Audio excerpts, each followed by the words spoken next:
ating sambitin. Paanong di tayo hinapin? Kaya't muling magtipon, awitan ng Panginoon. Sa piling sariwain, pagliligtas niya sa atin. Bayang walang sawang purihin, ang puon natin mahabagin. Bayang isayaw ang damdamin, kandilin niya'y ating awitin, awitin. Bayan muling magtipon, awitan ng Panginoon. Sa piling sariwain, pagliligtas niya sa atin. Sa piling sariwain, pagliligtas niya sa atin.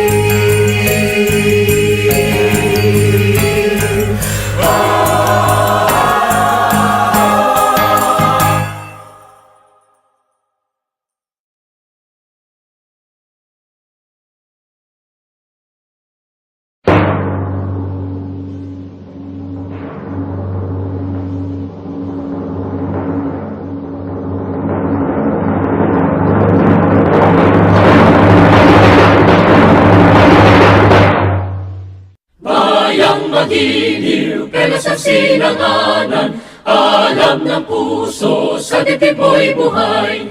Lupang hinirang, duyan ka ng magiting, sa manlulupig, di ka pasisiin. Sa dagat at bundok, sa simoy at sa langit mong bagaw, may nilagang tula at awit sa paglayang minamahal. Ang kislap ng watawat mo'y tagumpay na nagdiningning, ang bituin at araw niya kailan pa may magdidilim. Lupa ng araw ng walhating pagsinta, buhay langit sa piling mo. Ang hinigaya na pag may mga api, ang mamatay ng dahil sa'yo.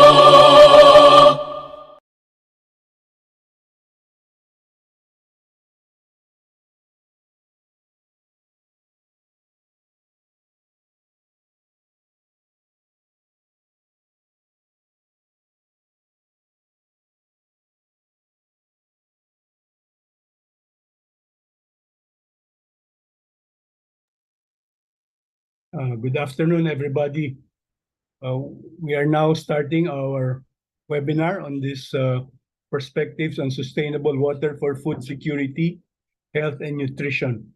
But before we start, we have some welcome remarks from the Dean of the Ateneo School of Government, Dr. Philip Randy Tuanyo.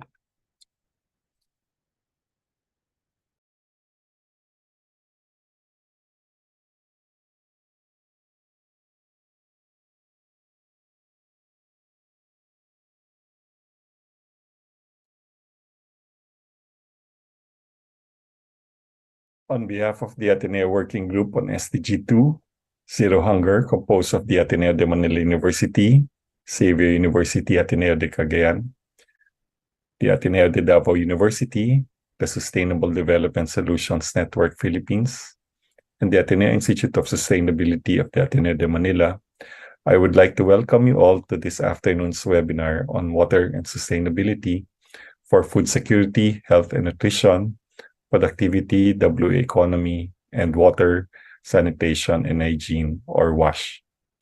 The webinar this afternoon seeks to explore the role of policy and governance in addressing issues related to water, food security, and nutrition, in uncovering insights and sharing experiences and perspectives related to water resources and its production, the aquaculture industry, and water and sanitation and hygiene in the context of SDG 6. To ensure availability and sustainable management of water and sanitation for all. The webinar is part of the series on the Ateneo Working Group's policy and governance of sustainable food systems and the future, whose goal is to raise awareness on sustainable food systems and its future as multisectoral and interdisciplinary issue.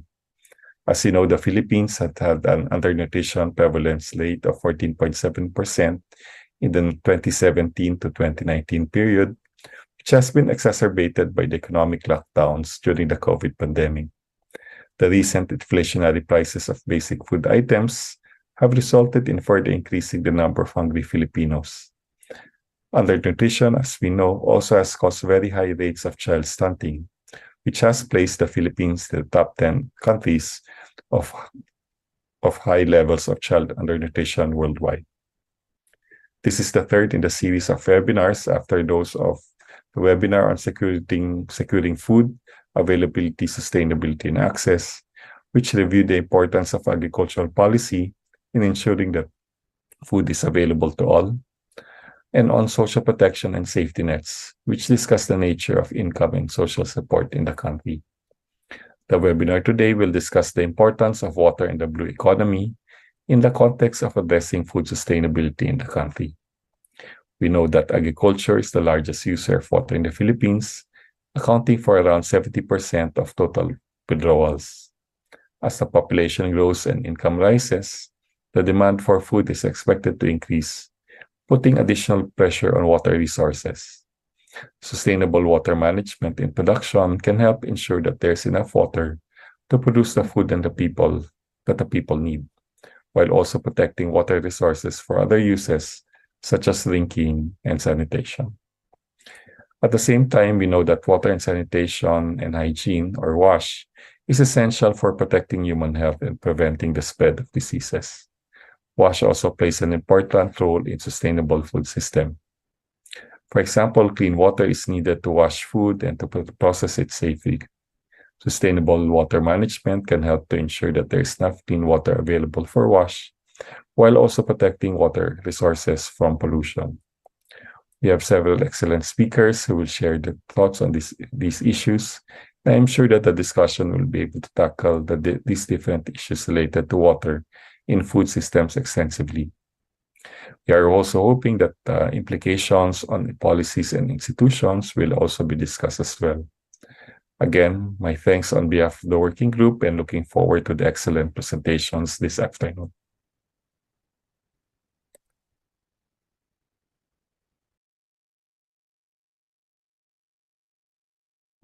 Thank you very much, Dean Randy Tuanyo. And thank you also for that not only excellent opening, but also, in a way, an introduction to some of the issues that this afternoon's webinar will tackle. As already mentioned by him, we've been looking at the multi-dimensional issues of food system sustainability in a wide range of themes and topics. And so far, we've had about almost 20 webinars to date. And this year, we really focus on the issues of food security and nutrition, as this is, of course, a very important topic, and it's very relevant in what we're experiencing today. We can see that the issue of, for example, the price of rice in the Philippines has been stirring up a lot of comment, and it's been in the newspapers the last few days. And all of these are interlinked, as we know. This particular webinar is really inspired by both SDG number 2, which is on zero hunger, as well as SDG number 6, which is on water. And it is also coherent with this year's Global World Food Day theme, which is water is life, water is food.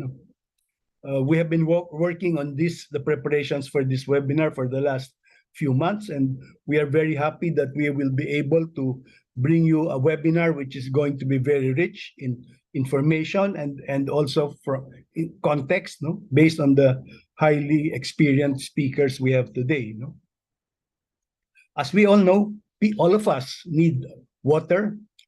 We as persons, as people, and all other creatures, the animals, for example, need to survive and live on water. We need water to survive. As a God-given natural resource, water has many uses, such as for hydration and personal hygiene, as mentioned, as well as nutritious food from agriculture and livestock cultivation, and also from marine fisheries and farmed aquaculture. Water is indeed a necessary ingredient for human survival and the environment. Food and agriculture require water to produce food sufficiently. Clean and safe water is needed to achieve human health, sanitation, as well as food safety. Just some things to remember on the issue of water. 3/4 of the world's water is made up of water on planet Earth. No? So maybe we should wonder, why is it called Earth and not called water? But anyway, that's what it is. No? And then 70% of the world's water is salt water. It's salty. No? Fresh water is only about 3% of the world's water. No? And these 3% of fresh water is found in swamps, in rivers, underground, in glaciers, and in snow. No? So we have to remember that that's only 3% of the world's total resources of fresh water. Now, of that 3%, more than 72% of this fresh water is used in agriculture. And about 16% is used for municipal and other personal use. No? And the remaining 12% goes to industry, no? Goes to the private sector for commercial uses. No? So that's kind of the breakdown of water. Today, we will have our first, let me just take a minute to introduce our three speakers so we can go smoothly. Our first speaker is Dr.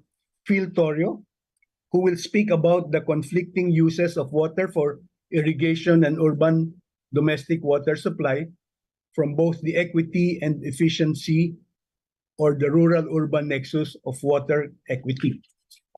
Dr. Phil Torrio is currently the Associate Director for the Canada Bachelor of Arts program of the City University of Seattle.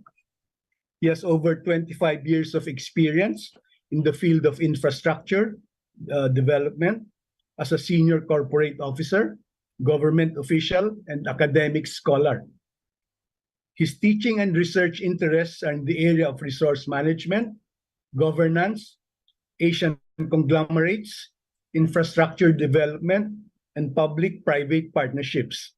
As the first executive director of the Public-Private Partnership Center of the Philippines, he was instrumental in shaping the government's policy as regards the development of public infrastructure through private sector participation.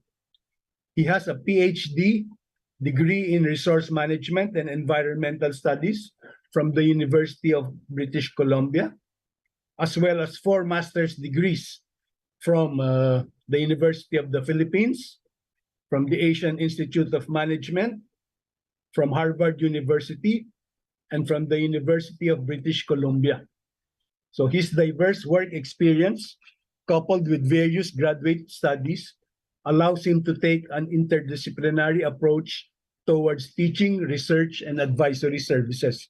I think you'll appreciate his input this afternoon, as he is a very seasoned person. Our second resource person, or our second speaker, if you like, is Mr. Pedro Bueno, no? Pete, as we fondly call him, who will provide a perspective on sustainable agricultural development and the blue economy. Marine fisheries and aquaculture development are critical for food security and protein nutrition. The potential for sustainable fish farming to alleviate poverty provides opportunities for small fisher folk for improved development of natural coast habitats and ecosystems. A value chain approach rather to sustainable aquaculture and development will contribute to increasing incomes for small and comprehensive fisher folks and the private sector initiatives. You will appreciate Pete's comprehensive approach to the issues. He has been a professor, professionally, his career has spanned many decades now, and I've had pleasure in having had a chance to work with him before. He started as a faculty member at the UP in Los Baños, University of the Philippines and Los Baños, and then got involved with the Philippine Council for Agricultural Research, and then went on to work with the Forestry Research Institute, now called the Ecosystems Research and Development Bureau. And then he found himself with the Iloilo-based aquaculture development of SIFDEC, which is the Southeast Asian Fisheries Development Center, which has secretariats in various countries in the region, Indonesia, Malaysia, Philippines, Singapore, and Thailand. From there, he moved to a UNDP FAO program or project, which was in the process of institutionalizing and networking various institutions in various sectors. He got involved with the fisheries sector, where they established the network of aquaculture centers in Asia and the Pacific, which is called or known as NACA. And he has been with NACA for a very long time, and became the Director General for NACA, and appointed by the Governing Council. He has worked, of course, in that capacity with aside from the actual government institutions.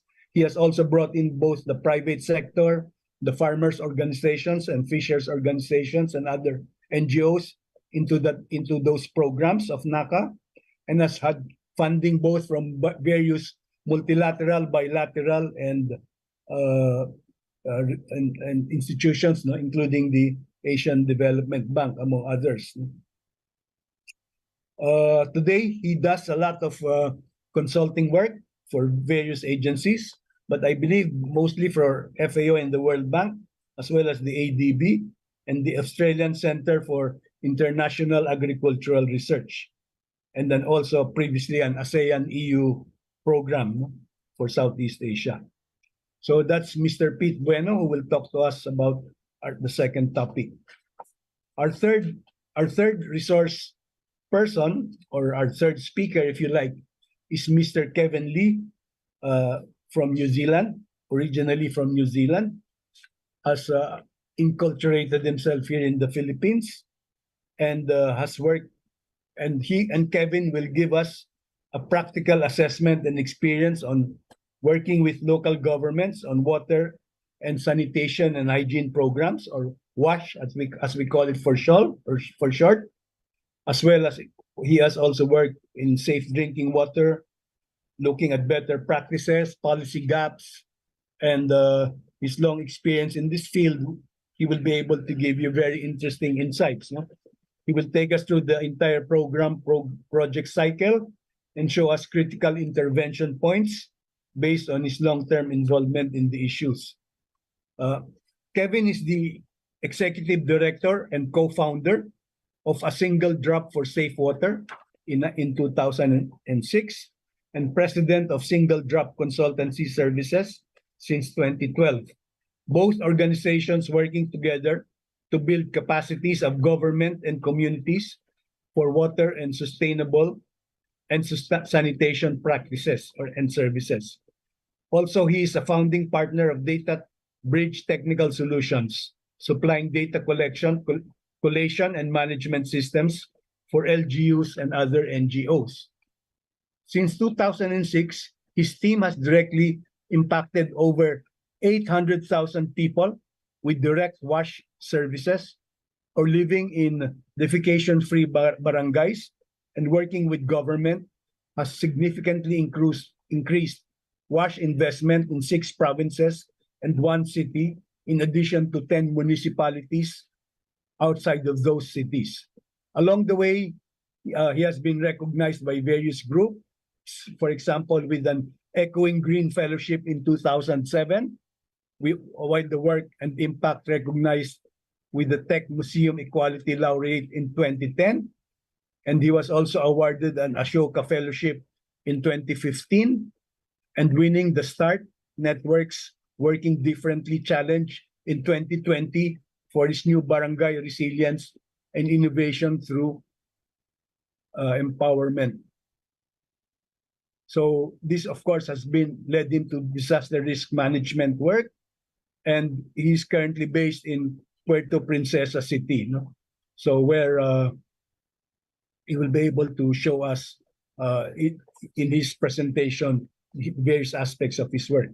So without further ado, I'd like to call on Dr. Phil Mertorio to make his presentation. Phil, you have the floor. Thank you very much, Ed. Magandang hapon po sa inyong lahat. I'd like to thank the organizers for allowing me to be part of today's webinar. If I may, I'd like to share my screen so I can share my presentation.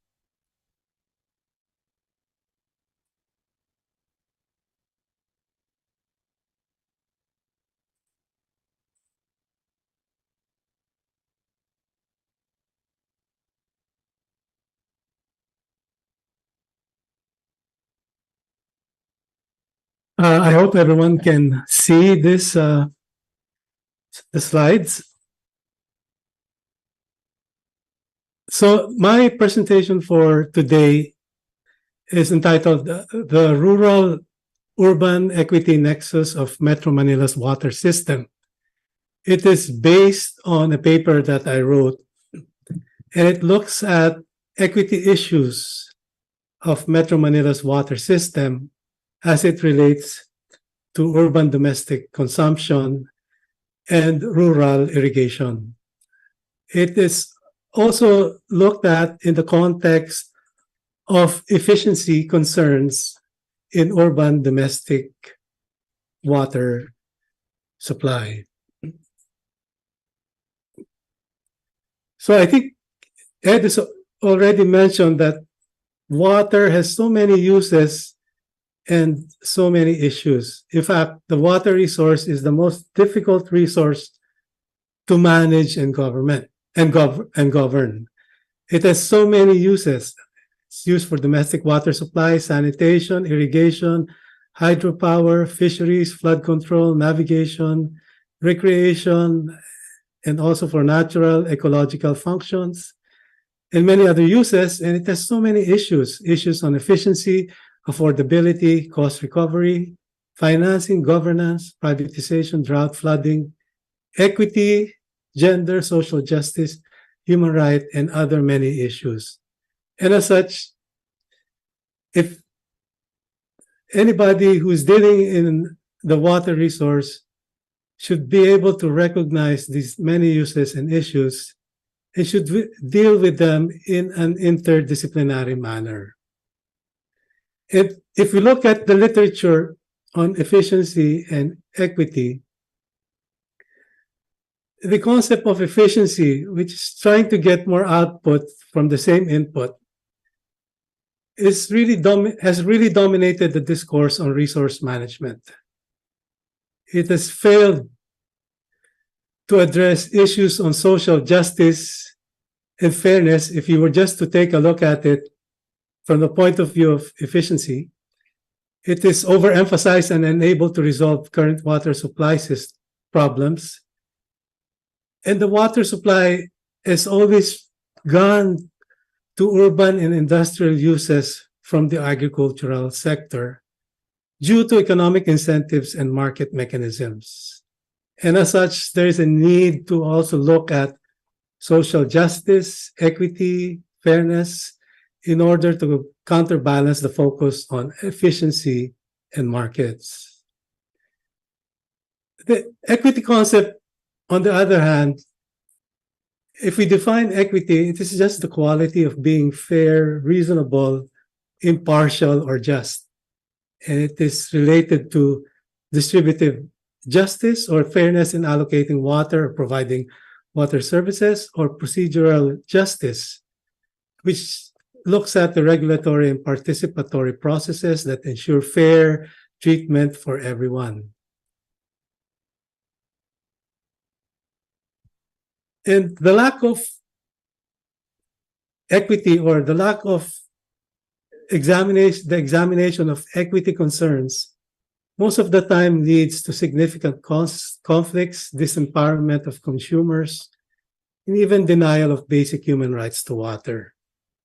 While government acknowledges the concept of equity, its concept is usually ambiguous, and most of the time it is unable to address this particular concern. And if we take a further look at the equity concept, there's really no universal definition. It is influenced by so many things: historical, cultural contexts, circumstances, perceptions of people affected by water-related decisions, and there's a diversity of values regarding water. Some people look at it from a utilitarianism point of view. Some look at it from as a symbolic point of view.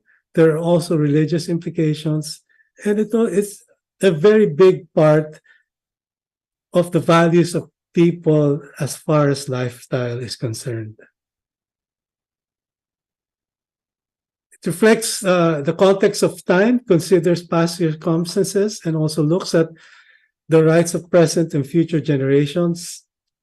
And the perception of fairness or equity is influenced by conditions of scarcity or even abundance. In fact, if there is an abundance of a resource, then most of the time this concept just fades away. And inequities can be attributed to the imbalance in socioeconomic and political power, or it can be made, it does not necessarily have to be due to the biophysical reasons that there are no water available, but it can be due to socioeconomic and political power. And water scarcity can be generated through bias and discrimination, and not necessarily the absence of the physical form of water.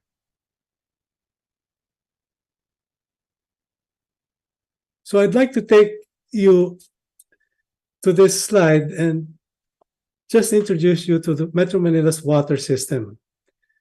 So Metro Manila gets 97% of its water from Angat Dam. But this water is also shared with the irrigation supply of water for 28,000 hectares of farmlands in Bulacan and Pampanga.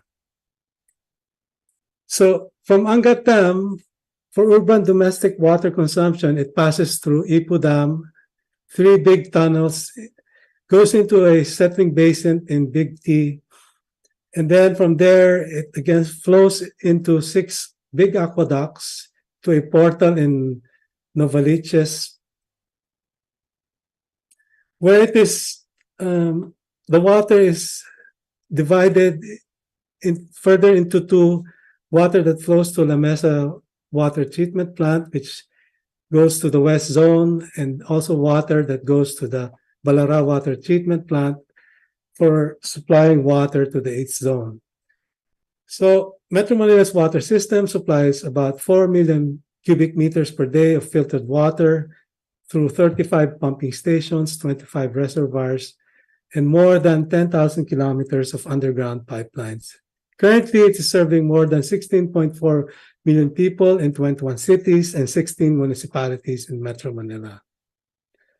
So Angat Dam is a multi-purpose reservoir which allocates water not only for urban domestic consumption in Metro Manila, but also for rural irrigation for the farmlands in Bulacan and Pampanga. And if you look at the history of the centralized water provision in Metro Manila, the first centralized water provision, in fact, in Asia, is the Carriedo Water Works, which was established in 1878. And over the years, Manila itself, or Metro Manila, has grown over the years And together with the growth of the population in Manila and its surrounding towns and provinces, towns and cities which constitute the greater Metro Manila area, the government has also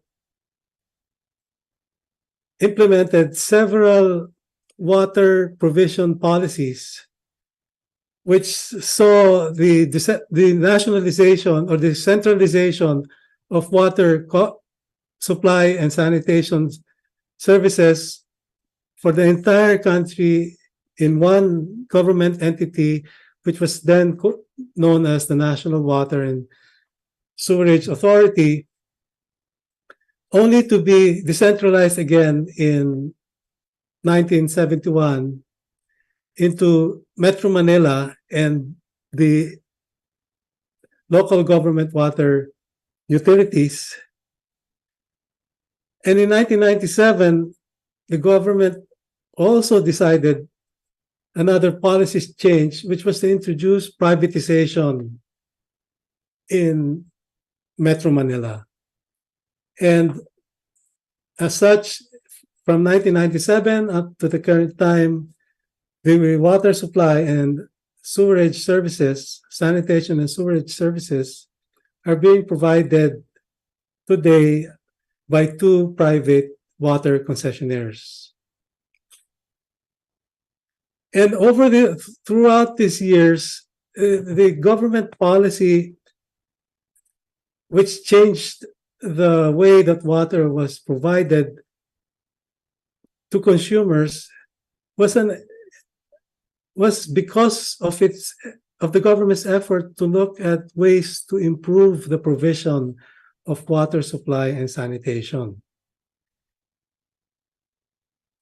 And so it looked at different policies to be able to provide efficiently water supply to the consumers in Greater Metro Manila, and as well as to be able to provide adequate and safe sanitation also for the consumers in Metro Manila.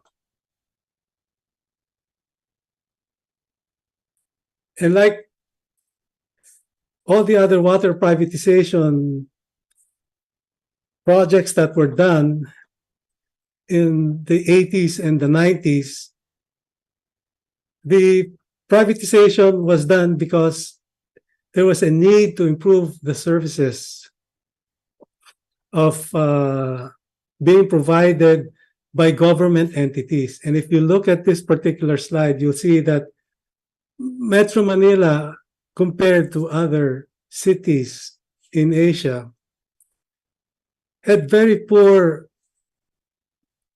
service levels being provided, had very poor water supply and sanitation services being provided to its consumers. Coverage was only 67%, non-revenue water 58%, which means this is water that is lost by way of pilferage and leakage, and water availability was only 17 hours. And there was a large staff per 1,000 connection ratio of 9.8. And you'd see, if you compare it to all the other Asian cities, you'll see that Metro Manila was really lagging in terms of the level of service being provided. And so privatization, with its neoliberal ideology, believes that the private sector or the market can provide better services for the consumers. And as such, if we look at the privatization scorecard, which is the scorecard used now to be able to look at the service levels of water provision in Metro Manila, if you look at this pre-privatization and post-privatization data, you'll see that there's been a significant level of improvement in terms of service as far as water supply is concerned. You see that the population served has grown by 125% from 7.3 million people to 16.4 million people in 2018. Service connections have increased by 190% from less than 1 million connections to more than 2 million connections. And was taken in 2018. These data are from 2018, so these numbers could be more or higher today. Water supply has increased only by 48%, but the two concessionaires have been able to provide more water to the population by as much as 125% from an increase of water supply of only 48%. And this is due to the significant reduction in non-revenue water, which was like providing an additional source of water supply for Metro Manila. And if you look at the water service coverage, it has increased by 37%. And water, where the networks are in place, the water availability is almost 24 hours with the water pressure of 7 psi, which I think now the targets are to increase water pressure to 14 psi everywhere. And water quality has always been of good water quality. And these are samples tested all over the water system. And so if you look at it from the point of view of service levels, there have been significant improvements in service levels post-privatization. And if you were to compare it to all the other water utilities in the Philippines, and also just to the water districts, you'd see that the performance of the two private concessionaires in Metro Manila are significantly better than the entire water service providers in the whole of Philippines, and also even if you just compare it to water districts, which are government-owned and controlled corporations that provide water supply and sanitation to different cities and municipalities in Metro Manila, in the Philippines. So if you look at Metro Manila's water privatization, it's a landmark water privatization, serves more than 16 million people, ongoing for 25 years, about 2.4 million household service connections. In the two private concessionaires have invested about $7.4 billion in investments. There has been a successful rehabilitation and privatization of a failed concession. The private water firms now manage and operate these concessions with local personnel, and the concessionaires have acquired new water contracts within and outside of the Philippines, elsewhere in Asia. And this water privatization is a model for other privatization and PPP programs. So in 2017, the two concessionaires, together with the officials of the Metropolitan Water Works and Sewerage Corporation system, they were awarded and recognized in Korea as having the best water privatization in the world in terms of improvements in service levels. But the question I pose before you now is this really the best water privatization in the world? If we were to look at it only from an efficiency standpoint, then maybe we can come to this conclusion. But there are other issues that need to be looked at. And at the start of my presentation, I showed you that there are several uses and there are several issues. And for this particular presentation, I'd like to take an additional look at one of the issues, which is more on the equity side. So what are the equity issues involved in the Metro Manila water system? given that service levels have significantly improved, as can be seen from the scorecard that I have just shown. So what are the equity issues that need to be looked at?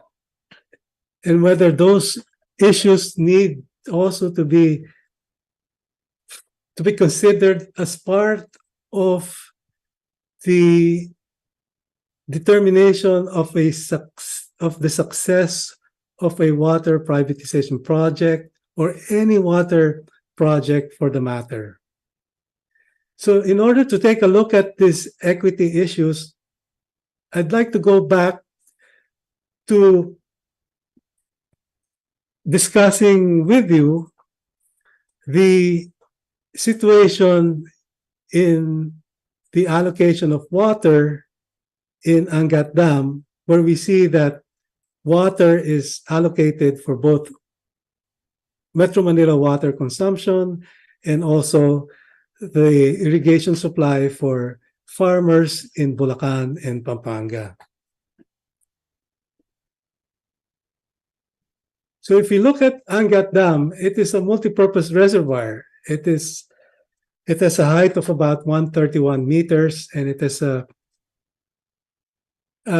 storage capacity of about 850 million cubic meters. It provides 97% of Metro Manila's domestic water supply. Again, it provides irrigation water supply for 28,000 hectares of farmlands in Bulacan and Pampanga, which is about 22,000 farmer beneficiaries of the water that is being supplied for irrigation. And it also produces electricity and supplies to the grid, the national grid, about 246 megawatts, which is about 5% of the power supply to the Luzon grid.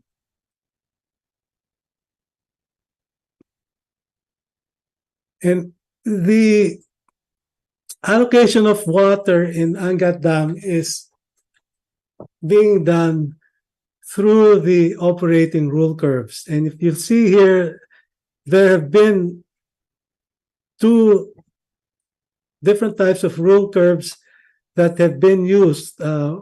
One before 2009 and the other after 2009. But what this rule curve just says is that anything above the upper rule curve, water is supplied to both irrigation and Metro Manila water consumption. Anything in between the upper rule curve and the lower rule curve, water is still supplied for both Metro Manila, urban domestic consumption, and rural irrigation. Anything below the lower rule curve, water is supplied solely for Metro Manila. There is no water supply for the farmers of Bulacan and Pampanga. And this may be because if we look at the opportunity cost, if we just take a look at the economic aspects of water that is in Angat Dam, you'll see that urban domestic water has a higher opportunity cost than rural irrigation water. And therefore, basing decisions only on the economic aspects of the resource, the natural tendency is to bring water to Metro Manila to supply urban domestic water consumption. And as such, if you look at the supply of water for irrigation, particularly for years where there is an El Nino phenomenon or periods of long droughts, which are the years that are shown here, you'll see that there have been a lot of shortfalls of water going to irrigation. And in fact, in 1998, the value of the crops that were lost because of the El Nino occurrence and the water being provided to Metro Manila, the value of the crops lost at that time was about 1 billion pesos. So this water protocol, allocation protocol, has brought about a lot of instances wherein there was a shortfall of water supply for irrigation, and as such, the farmers were not able to grow their crops, and they lost a lot of revenues. But under this current protocol, farmers are not compensated for any revenues that they lost because all of the water were given to Metro Manila for urban domestic water consumption. And therefore, I pose to you now these questions. What do you think are the equity issues involved in Metro Manila's water system, knowing that this is how the system works and knowing the allocation protocol in the Angat Dam, as well as the improvement in efficiencies in urban domestic water provision? So the question is, what are the equity issues involved and how are they related to efficiency concerns, particularly for urban domestic water consumption?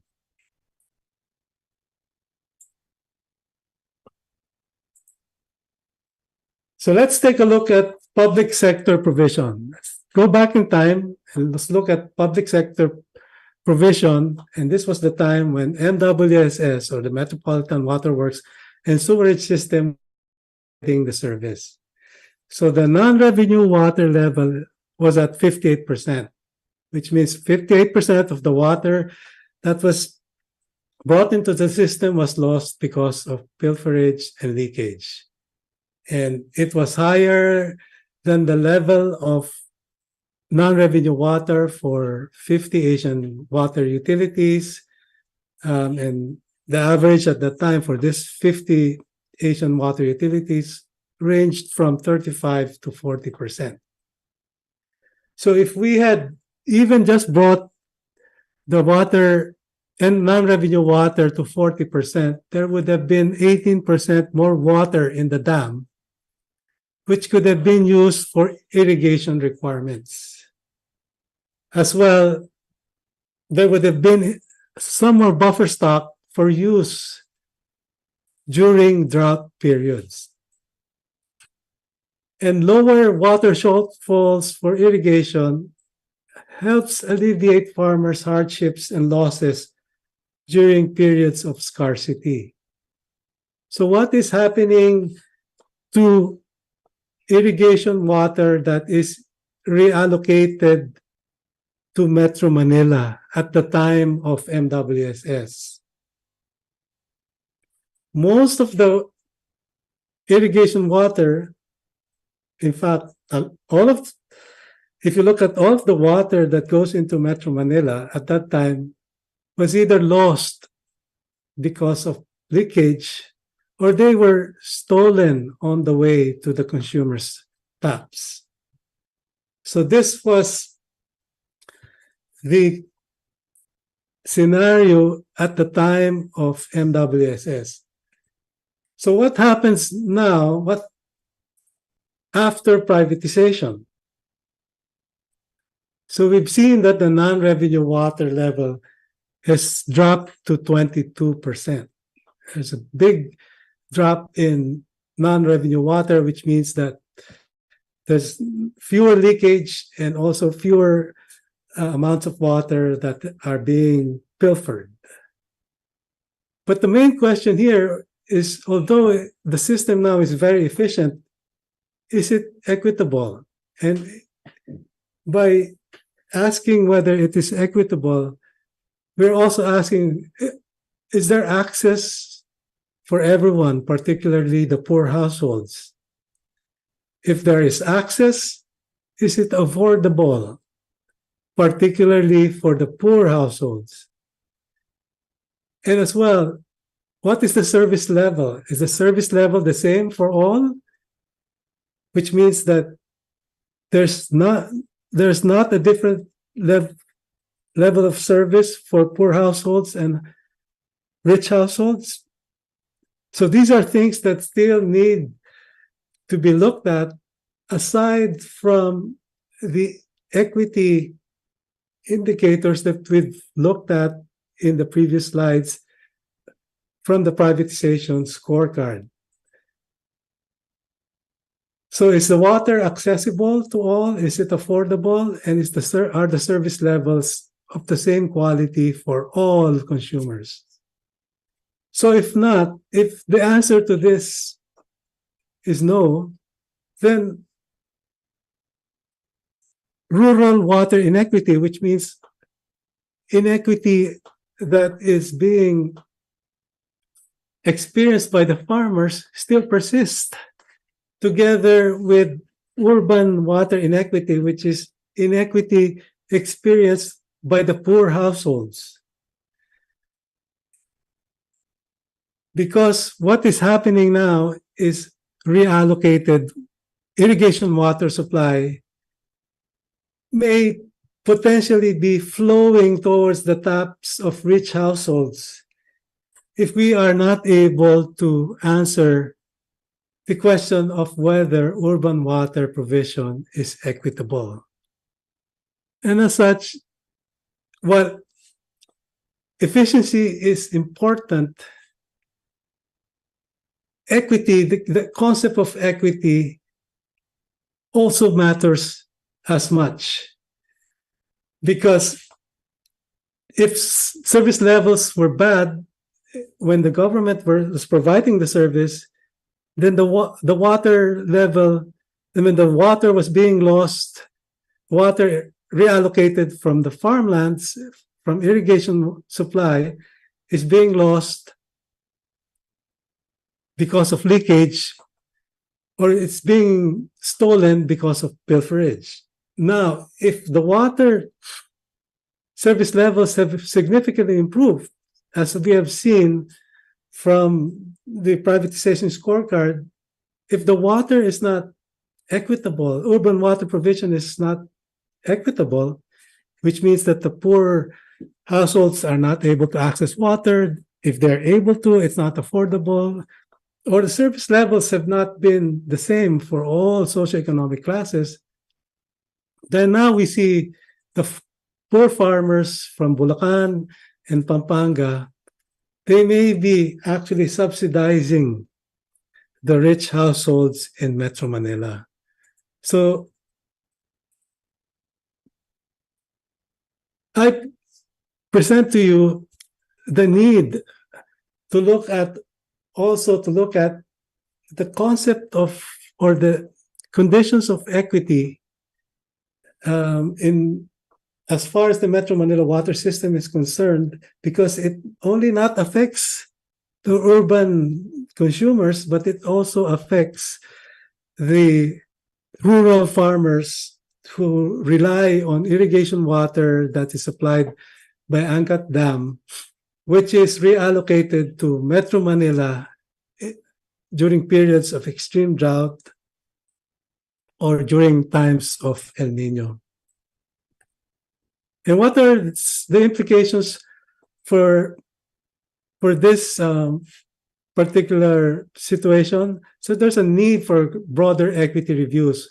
Equity research has not been as popular as efficiency research, and that there's a nexus that exists between rural and urban water equity.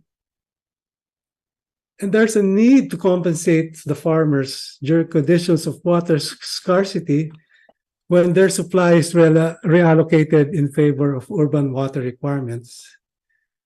And reallocating irrigation water supply for urban domestic requirements makes sense only when conditions of equitable urban water provision is present, which is still something that needs to be looked at. And as such, these need to figure into policies that the government must implement with respect to water allocation in Angat Dam and water provision in Metro Manila. And by way of just concluding my presentation, I pose to you that efficiency really counts as what we have seen, but also the concept of equity matters. So with this, I would like to end my presentation. And again, I'd like to thank all of you, especially the organizers, for allowing me to be part of this webinar today. Thank you very much, Dr. Phil Torrio. It's a very interesting presentation, and we will remember that equity issues have really to be addressed when we look at the issue of water for all. In the interest of time, I want to move on to our second speaker, who is Mr. Pedro Bueno, who was former Director General of NACA, the Network of Aquaculture Centers in Asia and the Pacific. Pete, I know you have a very comprehensive presentation, so I give you the floor. Thank you, Ed. I'm very pleased and privileged to have the opportunity to be part of this initiative. I find out it's very it's comprehensive. It addresses a lot of social issues, like what our previous speaker has just taken up. And now, so without much ado, I'll go into the slide presentation. Carl is going to kindly operate it for me while I talk. So Carl, where's the, okay. All right, so this is the title, the subject of the topic that was assigned to me or asked of me by Ed and Carl. Aquaculture and the blue economy. A lot of water involved, especially because the blue economy refers to mostly maritime resources. So next. So before we talk about the blue economy, let's have an appreciation of the bigger economy, which is the ocean economy, of which it is a part. It's really a simple definition. It's the sum of all the economic activities of maritime-based or ocean-based industries and the assets, goods, and services of the marine ecosystems. And so it comprises, well, many of these that are familiar with us, like fisheries, ecotourism, maritime transport, including shipping and ports, boat building, offshore oil and gas mining, exploration, and then what they term as the new activities, such as offshore renewable energy, harnessing the tidal and wind power for renewable energy, and including desalination, which they term now as freshwater regeneration, seabed mining, marine biotechnology for pharmaceuticals, medicines, and other uses, and then bioprospecting. And so what does it contribute? The ocean economy, the next, Carl, please. Just a couple of big data to give us an appreciation of the ocean economy. It's worth 24 trillion US dollars, including fisheries, shipping, and tourism. I think they didn't even include the offshore oil and gas. And every year, the World Bank estimates that some 3 to 6 trillion is the yearly turnover from the ocean economy, includes employment, the ecosystem services provided by the seas, and the cultural services like, tourism. Next. So we go into the blue economy. It is simply the sustainable development of the ocean economy. That's the definition of the OECD, Organization of Economic Cooperation and Development, mostly rich countries. And the World Bank expands it a bit. It refers to the sustainable use and conservation of the marine resources for economic growth, improved livelihoods, and more employment, while, which is the key, preserving the health of the ocean ecosystem. So you exploit it, but you protect. And the elements of the economy are the economic sectors like fisheries, aquaculture, shipping, and the policies that together would determine whether it's being used sustainably, like tourism, for instance. So there are policies in tourism where you reduce the so-called ecological footprint so that it doesn't destroy the environment, or it doesn't even impact on the social well-being of people in the tourism areas. I will go into that later. So next, in general, what are the contributions of the blue economy? So these are, in general terms, it has the potential to drive economic growth and create employment opportunities, particularly in coastal regions and in developing countries. It can contribute to poverty reduction, improve livelihoods by fostering economic activities that use and protect marine resources. And then the second is food and nutrition security, focus on fisheries and aquaculture, which are vital for global food security. Both these sectors are now providing a big source of protein for billions of people around the world. The blue economy ensures that the fish stocks and the resources that provide the habitat to the fish stocks like mangroves, grasslands, coral reefs are not destroyed, so that they can continue to expand or be sustainable, at least, especially fisheries, because fisheries has of late, or not even of late, but how many years ago already, it has been declining. And much of that gap is now being filled up by aquaculture. Next. The third one is conservation of the biodiversity. So the blue economy would preserve marine ecosystems and protect biodiversity. So you can see healthy oceans help to maintain ecological balance. They support a lot of marine life and safeguard the fragile ecosystems like coral reefs, seagrass, and mangroves. Because of the global warming, coral reefs are dying. They're getting bleached. You can go to Google and see how much is left the coral reefs. And the big barrier reef in Australia is in danger. So conserving biodiversity contributes to climate regulation, which is very important, sequestration of carbon and carbon dioxide, and the health of the marine ecosystem. And then the fourth one is it contributes to climate change resilience, and resilience to, mitigation and adaptation to the risk impacts generated by climate change. Okay, next.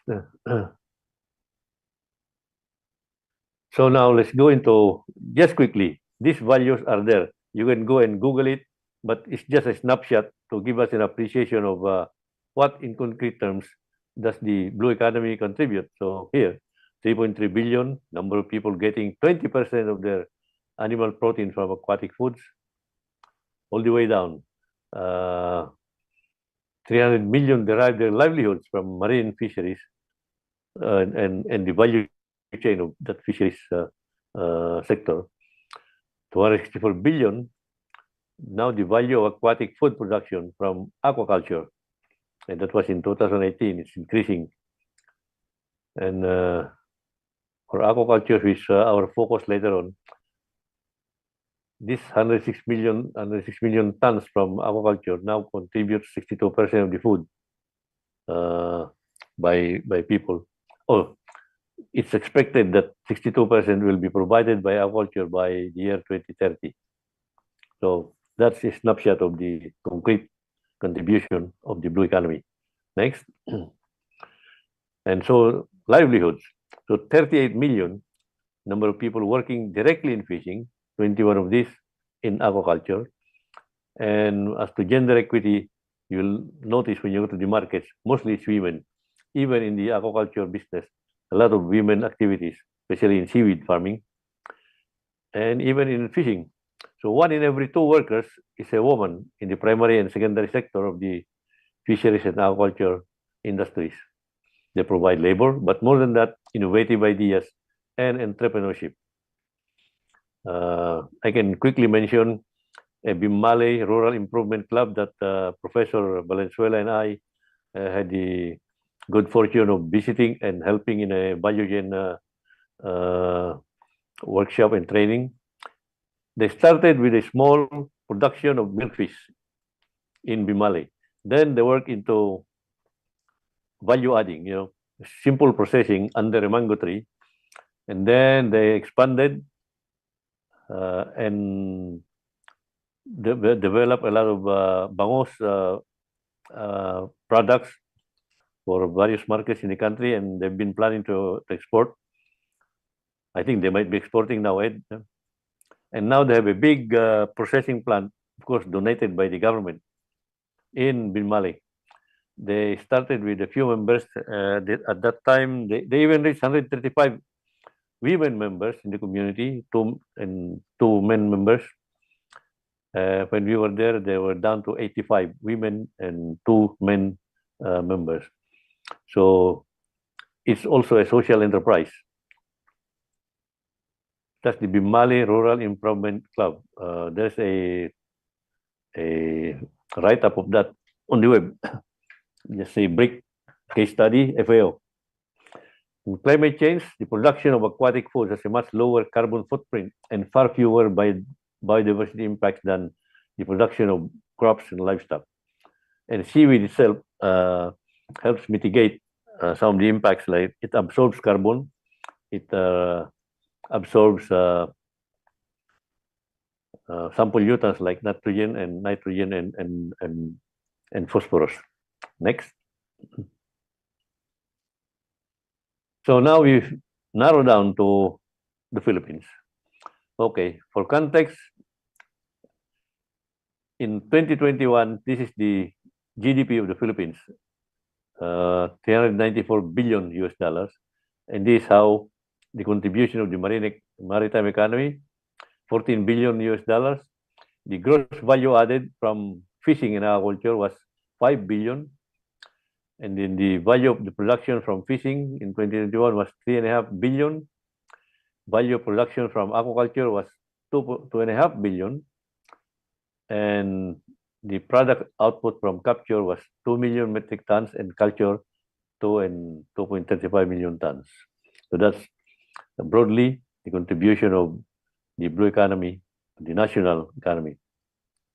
I mean, just fisheries and aquaculture alone. Next. So what are our resources?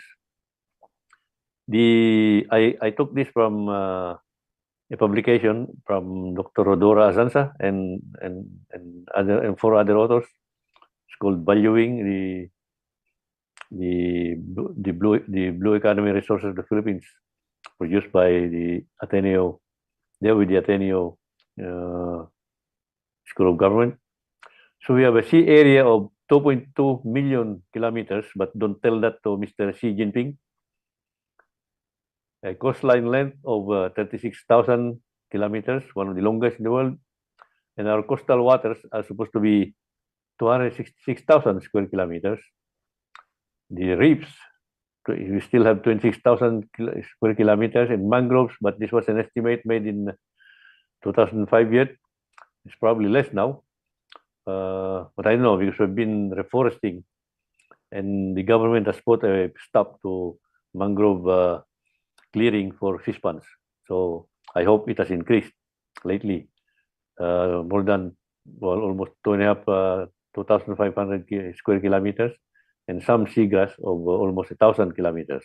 So that's the physical attributes and extent of the coastal and sea areas of the Philippines, where we will talk about in talking about culture, aquaculture. Next. Okay, so now the status, what are the benefits from aquaculture to the to the Philippine economy? So I just focus on the major cultured species like milkfish, tilapia, seaweed, and I think the Bureau of Fisheries also counts shellfish like oyster and mussels as a major species. So the others are shrimp, crustaceans like shrimp and crabs, groupers, which are still in a small scale, catfish, carps, mudfish, and some other species like sea bass. Okay, so let's go into this.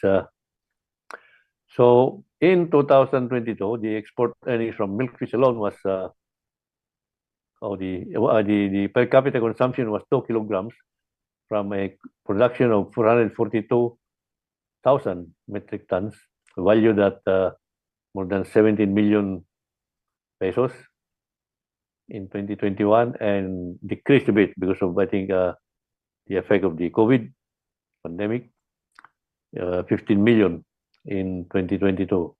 Tilapia is being called the chicken of the sea, and now one of the biggest, the fastest growing aquatic food cultured in the world. We are one of the biggest producers of tilapia. So in 2021, we also produced 281 million thousand metric tons. And our per capita consumption of tilapia is 2.9 kilograms. So combine that. So just milkfish and tilapia alone, Filipinos eating 4.9 kilograms per capita, and that doesn't include yet the other fish species. In an export over a 15-year period, from 5 to 2019, I estimated that the revenue from the tilapia export was this, 658.1 million. When shrimp, we are not as big players as, say, Thailand, where I am based. I've been here for 35 years, except for a few years in Rome. But we produce a lot of the tiger shrimp, sugpo, and much of that contributes to this, 69,000 metric tons in 2021. And seaweed is our biggest aquaculture product. We produced in 2020 this amount of fresh seaweed with an export value of raw-dried seaweed and other processed products like refined carrageenan, semi-refined carrageenan, mostly done in Cebu, of 250 million US dollars. That's from aquaculture. Next, please.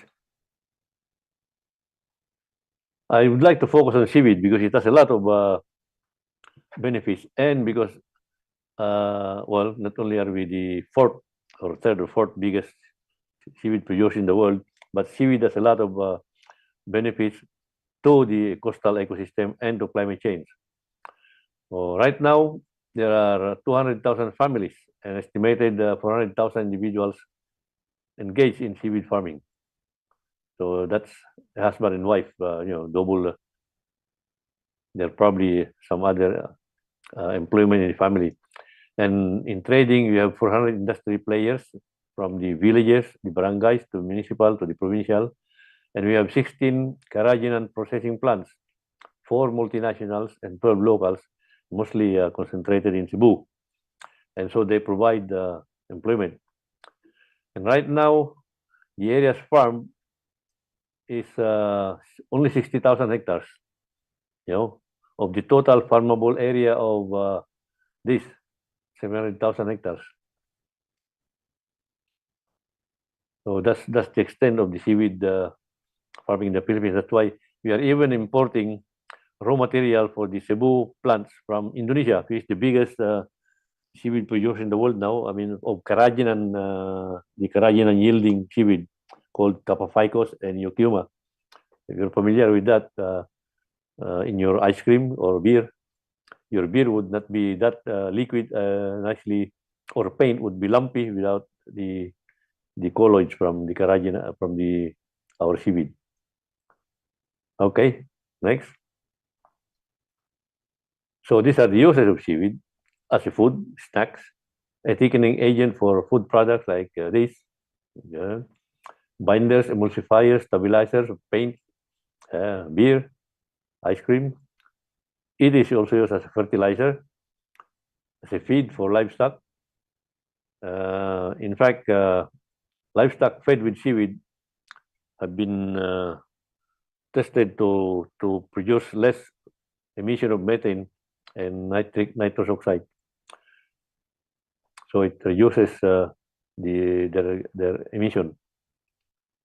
And they are used for a lot of other things, like many of your pharmaceuticals, cosmetics, skincare products have the seaweed colloid, carrageenan, and agar as their ingredients. Next, please. And here, next slide, please. And here is a very promising use of seaweed, making bioplastics out of seaweed. It's still expensive, but the technology is there now.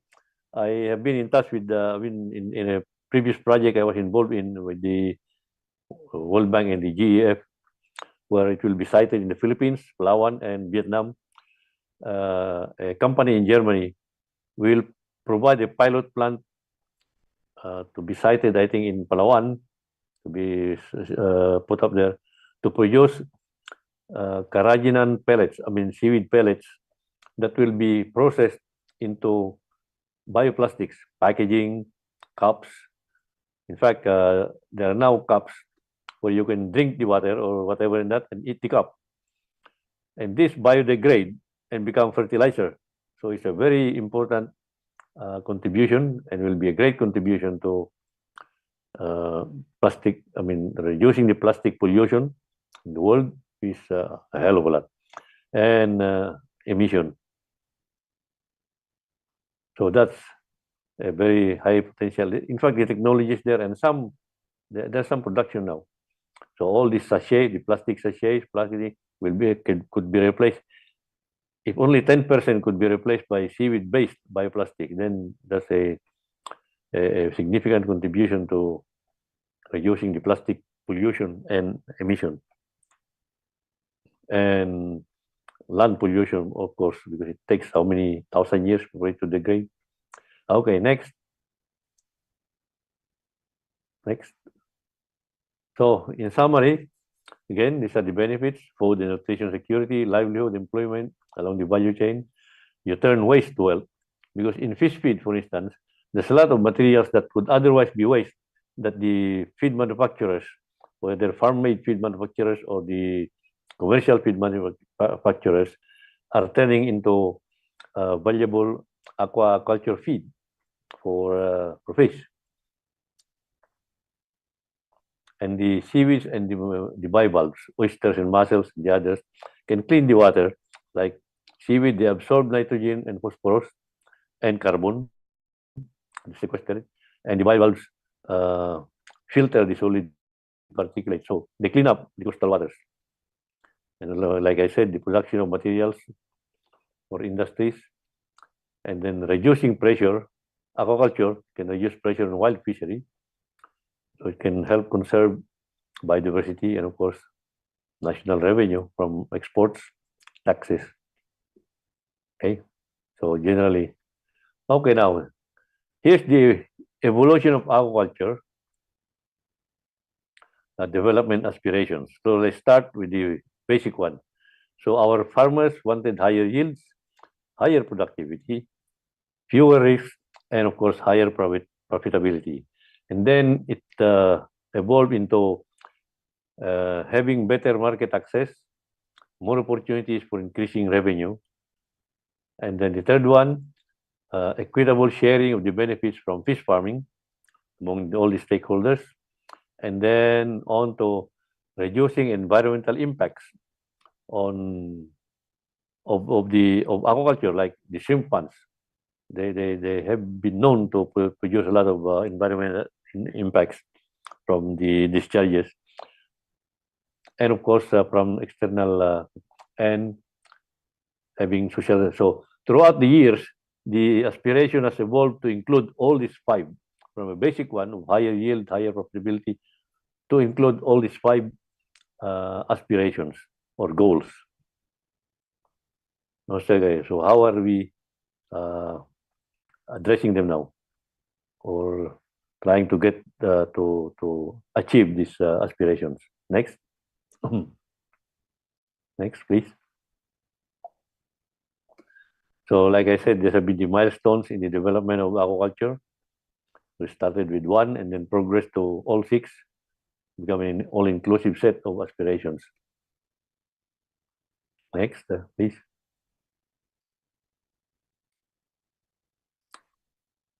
Okay, okay, okay, okay. Next. Next one. Let's repeat. Carl, the next slide, please. Hello? I've discussed this already. So let's go to the next one. Carl, please. Get stuck.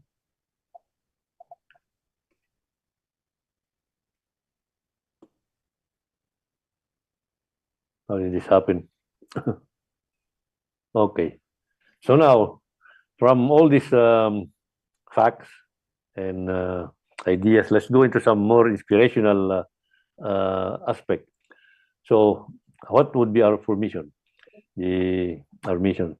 So there are four interlinked goals. You have to increase and sustain the benefits of aquaculture, assure that the benefits are equitably shared, they contribute more to social development, and be sure that in doing all this, the environment is protected, the ecosystem is protected.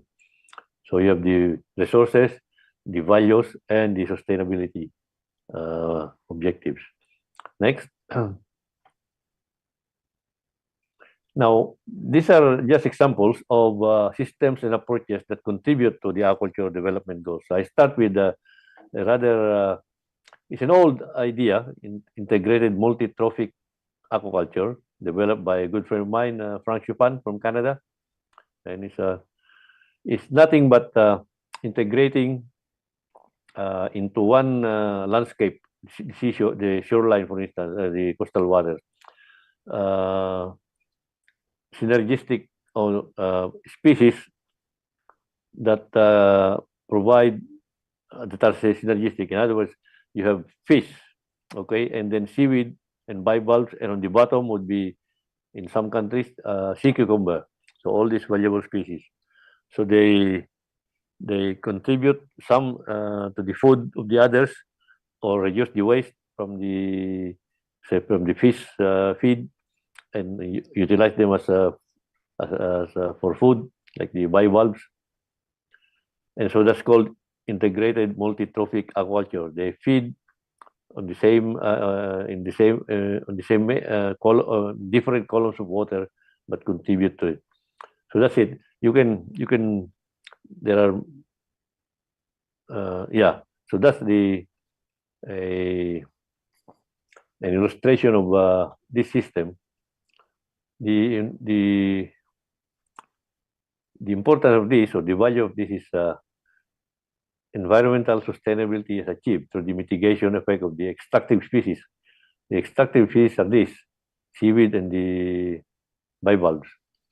And economic stability, because you have a diversified crops in the coastal area, so you reduce market risks because of such diversification, and because it's environmentally sustainable, there is a higher social acceptability.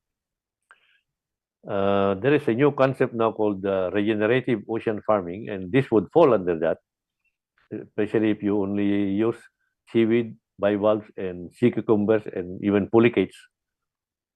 So it's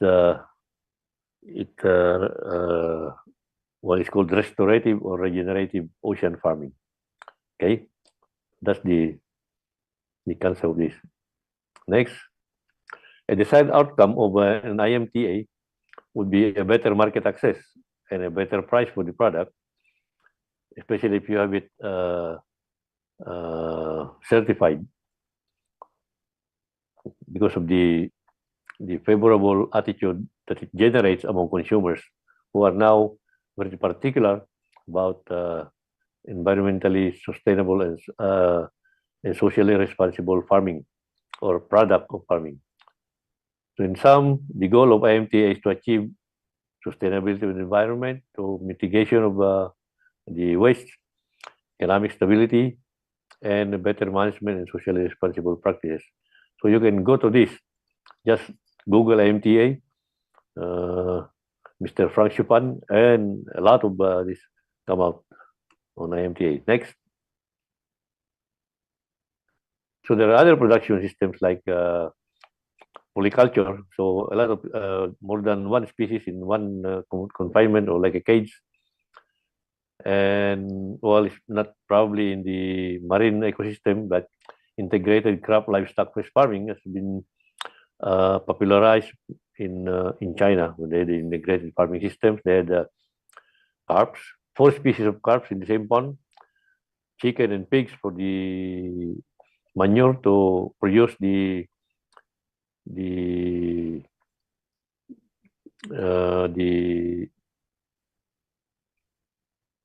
food for the fish, and even in mulberry. So you have the different crops in one farming systems area. And in Vietnam, a smaller scale called the VAC for garden, fish pond, and livestock. It's the same concept. They are in the same. Okay, Charlie. Okay. Hey. Okay. So next, there are other systems like recirculating aquaculture, aquaponics. They are getting very common now, especially aquaponics, and this can be scaled up so that it can even be done in a home. I've seen one when I was in Bahamas. I've seen one in big one in a school, and a small one in a house. Okay. Aquaponics, vegetables, and or strawberries and fish, tilapia usually. Next. Next, Carl.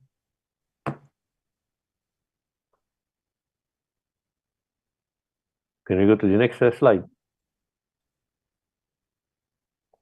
Okay, there is this marine protected areas. We have so many in the Philippines. I was surprised when I started looking up the marine. We have the biggest one in the Philippines in Cagayan Sillo that has 1 million hectares declared as a marine protected area. Fishing is limit restricted, and you can only do sort of restorative aquaculture, not the ones that produce a lot of discharge in this marine protected area. And so there are now a lot in the Philippines. I think more than 400 to 500, and they usually are declared by the municipal government. Next, so these are a strategic purchase now. And now for the last segment of our talk, I'd like to talk about social enterprise for social equity. So cooperatives would be social enterprises even associations like the one I mentioned in Bimali, it's a business with specific social objectives. They produce profit, but the objective is to use that the benefits that are accrued for social change or for social causes. So still maximizing profit, while it's not the primary goal, it is an objective. It's different from social innovation, where social innovation is a process. And unlike a charity, they pursue endeavors that generate revenues, which then fund their social causes like cleaner water, better health system in the community, or more employment of the women in the community. They can obtain funds from philanthropy, but then later on they can be self-sustaining because they're a business. Okay, this is one reading matter for on social enterprise in the Philippines. Next. And these are the areas where a social enterprise can go into business, like development of broodstock, the mother and father fish, producing the fry for selling to the farmers, making farm-made feeds, turning a lot of waste from the kitchen and from fruit trees into useful or aqua feed for, and of course in farming itself, processing, marketing, all through this value chain, from broodstock development all the way to marketing, packaging, and value adding, like that Mali Rural Improvement Club is doing. Next. So it has to be okay. Now let's go into good governance. What are the aspects of it? You have regulations, mandatory. Then you have the market-based governance system, like eco-labels, certification standards, social standards of social and voluntary responsibility, like eco-labels. Then you have the voluntary, so good management practices, codes of conduct, codes of practices that are voluntarily complied to or adhered to by the farmers. Then of course you provide capacity building to be able to, for the farmers or the ones regulated or governed, to adhere or comply with all this. Okay, and of course also the capacity of the institutions doing the management of the sector, the governors, to enforce regulations and encourage the adoption of the market-based standards. And like I said, capacity of the governed to comply with the regulations and adhere to these market-based and voluntary governance mechanisms. Next, please. Okay, this would probably be the final one, because the next one would be on the relevance of all this of aquaculture to climate change, to the SDGs. But I'd like to just emphasize this. So these are the pillars of national aquaculture development: an equitable social development, a sustainable economic development, and ecological health and biodiversity, supported by a strong governance mechanism, strong institutional support. So let's see how it goes. Okay, so we have these goals. The social goal would be to enhance the health and well-being of the people through the production of nutritious food and development of productive and secure livelihoods. The economic goal would be to stimulate more economic activities in rural areas, create employment opportunities, raise rural income households, and then, of course, earn income for the country.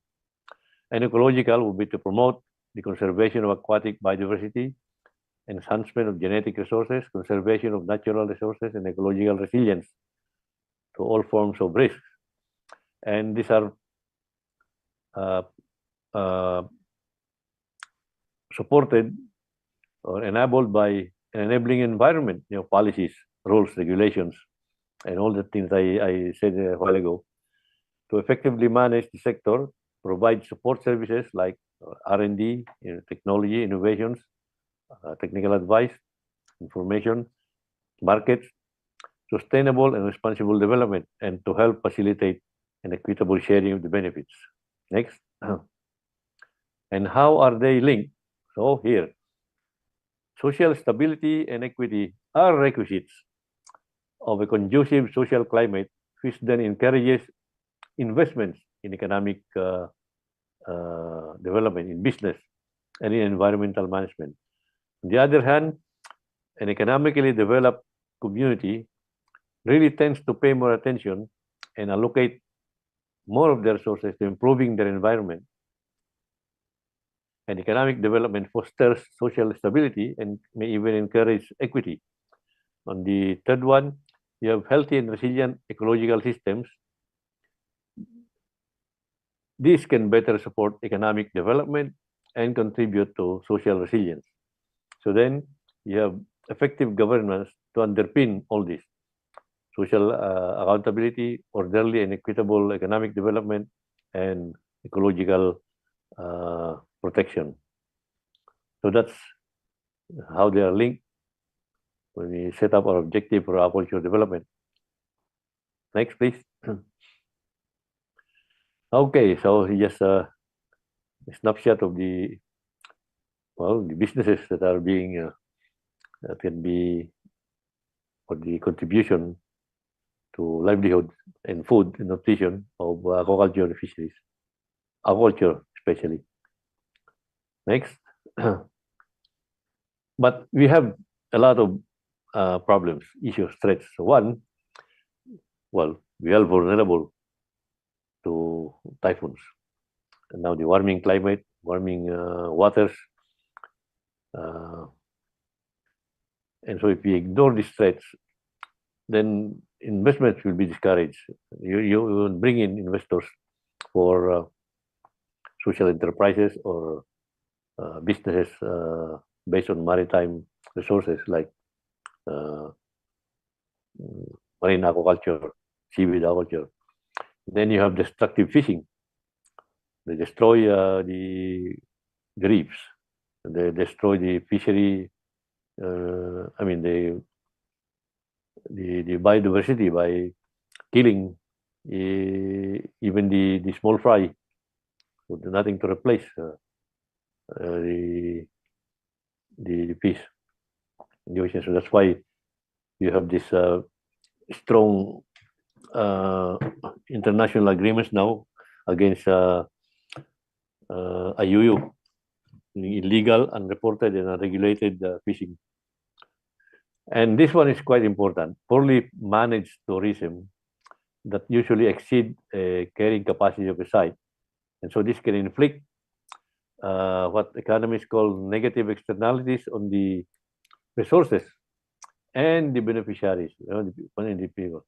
Example would be the destruction of pristine sites from too much human presence or a large ecological footprint. And even worse, the marginalization of the local people when the powerful and the rich come in to develop rural-based enterprises and tourism resorts. And you might sometimes, to have the economy of scale, you might say it might improve the efficiency of resource use. But then, on the other hand, you might exclude the small, poor rural people from the development process, or they might lose ownership or rights to the resources of the coastal areas or the ocean resources. And another one is the debasement of local traditions and culture. So all these are threats from development itself. So it has to be well regulated and well managed. Next, please. I think I will. This really just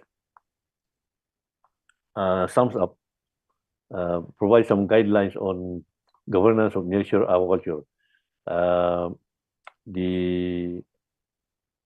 I think Ed and the organizers will print this out and provide the copies to you. So I will not go into this now, but you have to have a good, enabling environment for the sustainable conduct and expansion of nearshore aquaculture. Nearshore aquaculture means having cages nearshore. Offshore, we still have not many because it's costly And you even have the additional use of powered motorboats, which of course emits carbon dioxide. Next. So these are some of the guidelines for governing.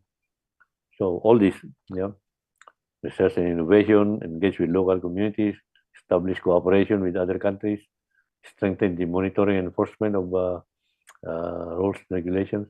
So these are the guidelines. So I won't go much into this. We have already established the importance of agriculture to the economy, to the social development, and to ecological health. Next, please. Now, this one would introduce the next series of top slides based on the relevance of aquaculture to the SDGs, to some of the sustainable development goals, like no poverty. So you have gainful employment, livelihood opportunities along the value chain of aquaculture. And zero hunger, of course, you're producing nutritious food, not only food, but nutritious food, seafood, with a lot of omega-3, lipids, all the necessary minerals. And then related to that would be good health. And then gender equality, as we have said, 1 in 2 in the chain is a woman, provide a lot of decision-making ideas like this: processing, marketing, credit access, and income disbursement. I know this. Half of the household is a woman, and she does all that. And then the creation of rural-based enterprises along the value chain to create employment. Prospects of developing social enterprises run by farmer cooperatives, associations, and mutuals. Then 12, responsible consumption and production, because we have certification, eco-labeling, codes of practice for good aquaculture management. So these are the ones that contribute to responsible production. And then, as we have said at the beginning, less energy spent and less emission emitted by production of protein food in the sea than production of livestock. And just as well, seaweed and bivalves clean the coastal waste. Seaweed absorbs carbon. IMT reduces waste and increases efficiency of the natural food in the sea, in the water, and the artificial feed. And seaweed-fed ruminants emit less nitrous oxide and methane. And then, of course, the last one, because you're producing a lot of fish by culture, then it relieves pressure on capture fishery. Okay? And I think that's the last. Okay. So, a happy Fishermen's Association harvesting a big. Unfortunately, this picture from FAO is not about marine fish, it's carps in China. Thank you very much. It's been a pleasure to work on this so that I can share some of that knowledge with you, and a privilege to be involved somehow in this initiative. Thank you, Ed. Thank you, Carl. Thank you very much, Mr. Pete Bueno, Mr. Pedro Bueno. Very comprehensive treatment on the subject of sustainable aquaculture and the blue economy. Maraming salamat. For our third speaker this afternoon, we'd like to call on Mr. Kevin Lee, who has really been working with the empowerment of communities in WASH issues. So, Kevin, can I give you the floor?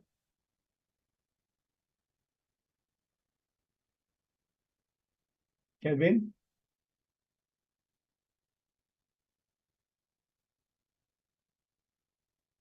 Yeah, hi, how's it going? I'll see if I can share this. Thanks. I hope, Miss Anna, you capture my accent.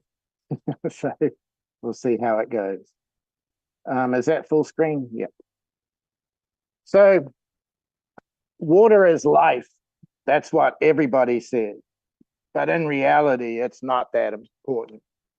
It doesn't seem that important to people. So we complain about the cost of water, but think about it. If you looked at the first presentation, people pipe, they collect water, they treat water, they pipe it to your house for 300 pesos for 10 cubic meters. Like that's not a lot of money for that amount of service. We have a very different way of looking at water. We don't really care. So for example, we buy bottled water or we get water from refilling stations, even though that very cheap processed water is readily available and available for drinking. We buy an immense amount of bottled water, and for every 1.5 liter bottle, we use 5 liters of water to make the package to hold 1.5 liters worth of water.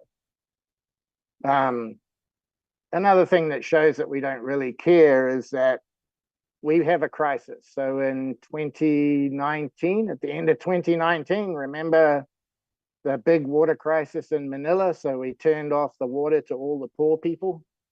And then we had a couple of rainstorms, we had a couple of typhoons, everything filled back up and it all disappeared. That problem is still there. We're not really doing a lot to change the way that we use water. We're not doing much on producing more usable water. So, you know, there's this attitude towards it. Now, if we look at traditional water and sanitation and hygiene development done by government and development agencies and NGOs over the last 70 years, it's been a huge failure. The amount of failures of water systems is around 50–60%, and those water systems that are still working don't have any capacity to cope with expansion or catastrophic failure. And the reason for this is that traditional wash development is infrastructure focused, and the messaging about water and sanitation is about health, and people don't care about their health. They fundamentally, health is a bad way of messaging to get people to change the way that they behave. So what has changed in the Philippines, particularly in government systems in the last 17 years, that's contributed to an improvement in implementation of water and sanitation projects and services? And basically what it is that we've realized that wash is not about pipes or pumps or wells or toilets. It's about people. It's about creating demand. In other words, when we create demand, we want to change the behavior so that clean water is important to us. Using a toilet is important to us. We want to make sure that we have a governance system in place. And the last speaker talked about governance in a holistic point of view, but what we have to look at, and also the first speaker talked about governance, is how it's changed and how the system's changed. But governance is the relationship between the community and the government. It's about the two entities working together to figure out what's important and how to fix those issues. And then the third part of it is supply. And supply is about infrastructure, but it's also about management. It's also about operations and maintenance. It's about protecting resources. So traditionally, we've worked in the supply side, infrastructure only. And as you can see, the intersection previously is very small. So if you want to improve wash service delivery, you have to work in all three. You have to create that enabling environment. You have to have a governance system that prioritizes water and sanitation. You have to create the demand for it. You have to change the behavior of the community so that they prioritize water and sanitation as part of their living experience. And then to service that, you need to have effective supply systems that are appropriate to the conditions that we have. Those conditions can be the environmental conditions, they can be the geological conditions, or they can be the capacities of the communities that are trying to access those services. So if you look at the three areas, they each drive each other. So if we look at the governance side of it, let's look at government. It's about people, whether it's government, whether it's private sector, whether it's the civil society sector, taking responsibility for service delivery. It's about ensuring equitable access. And this was a key point in the first presentation. If you live in Manila, if you live in Tondo, you pay 8 to 15 times more per liter of water than if you live in Makati or BGC. You want to make sure that it's an appropriate priority and investment for LGUs and service providers. And then you want to make sure it's regulated so that you can maintain equitable access and quality. On the demand side, you want to make sure that WASH is a household, community, and government priority. And that manifests itself in investments and practice. We want to change the social norm. So for sanitation, we want to make sure that open field defecation is not a social norm. It's frowned upon. And so when we create demand, we don't talk about health, we talk about emotions. What we try to do is we get people to understand that open field defecation is disgusting. They should be afraid of open field defecation because it can harm their children. They should take pride in having a clean environment. And so behavior change is based on emotions. And then on the supply side, you need appropriate solutions. So you need to make sure that the solution fits the situation that you're in. There's nothing wrong with rainwater harvesting in an area that has sufficient amount of rain, but if you're in an area that doesn't rain a lot or has a long period of drought, you need to find other sources of water. You need to manage your resources. So you need to manage the watershed as well as the systems that you're using to transport and treat water. It includes capacity development, and it includes operations and maintenance. And so as you can see from this diagram, demand can actually drive governance. So if you make WASH a political issue and you convince the politicians that this is important to you, then they will prioritize that in their agendas for development. The government can then generate demand at the community level through their barangay health workers and through various policies and methodologies so that people change their social norm. And of course, if you have demand, then supply side will want to fix that. So let's look at how that has happened, particularly in the Philippines. So if we look at the Department of Health Administrative Order 2019-54, this was developed by the Department as a way to meet the goals and objectives of the 2010 Sustainable Sanitation Plan. I'm just going to look at two specific areas of it. One, FATS, which is the Philippine approach to sustainable sanitation. What we want to do is be able to measure our progress. So basically, we have 4 measurable levels of sanitation coverage at the barangay level. We have specific verification and certification processes. And this phased approach allows barangays to climb the ladder and celebrate success. And the key implementation process is behavior change, and then working on the supply side. So if we look at what that looks like, G0 is an area where there's open defecation. G1, that means there's 0 open defecation and people have access to toilets. So that means that the behavior has changed. G2 is where all households and public institutions have toilets. And then G3 is where you start talking about water sources are protected, sewage and septic management, drainage, etc. So as a barangay and as a municipality, you can measure your progress, and this allows you to put your investment where the biggest issues are. The second part of the guidelines I'd like to talk about is the implementing mechanisms. So you have to you have to set up systems within the local government. If you look at government and WASH, it's very fractured at the upper levels, at all levels of government. So there's not one specific department that's actually focused on WASH. Department of Health talks about sanitation. They talk about water quality monitoring. The Department of Interior and Local Government looks a bit at governance for WASH. DPWH looks at the infrastructure development. DENR looks at watershed protection. So what happens is that everybody points their fingers at everybody else. So no one takes responsibility. So what we've done through this FATS policy and what we've done at the local level is create governance structures at municipal and provincial levels to focus on WASH development.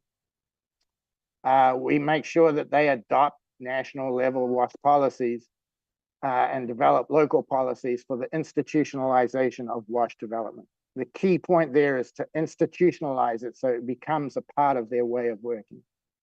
And then from that, you create this mechanism within the local government, and that mechanism then creates strategic investment and implementation plans to spend the money, align it with their comprehensive development plans, executive legislative agendas, their annual investment plans, and all their other development plans, so that they can actually invest in the priority areas to move them up that ladder for sanitation.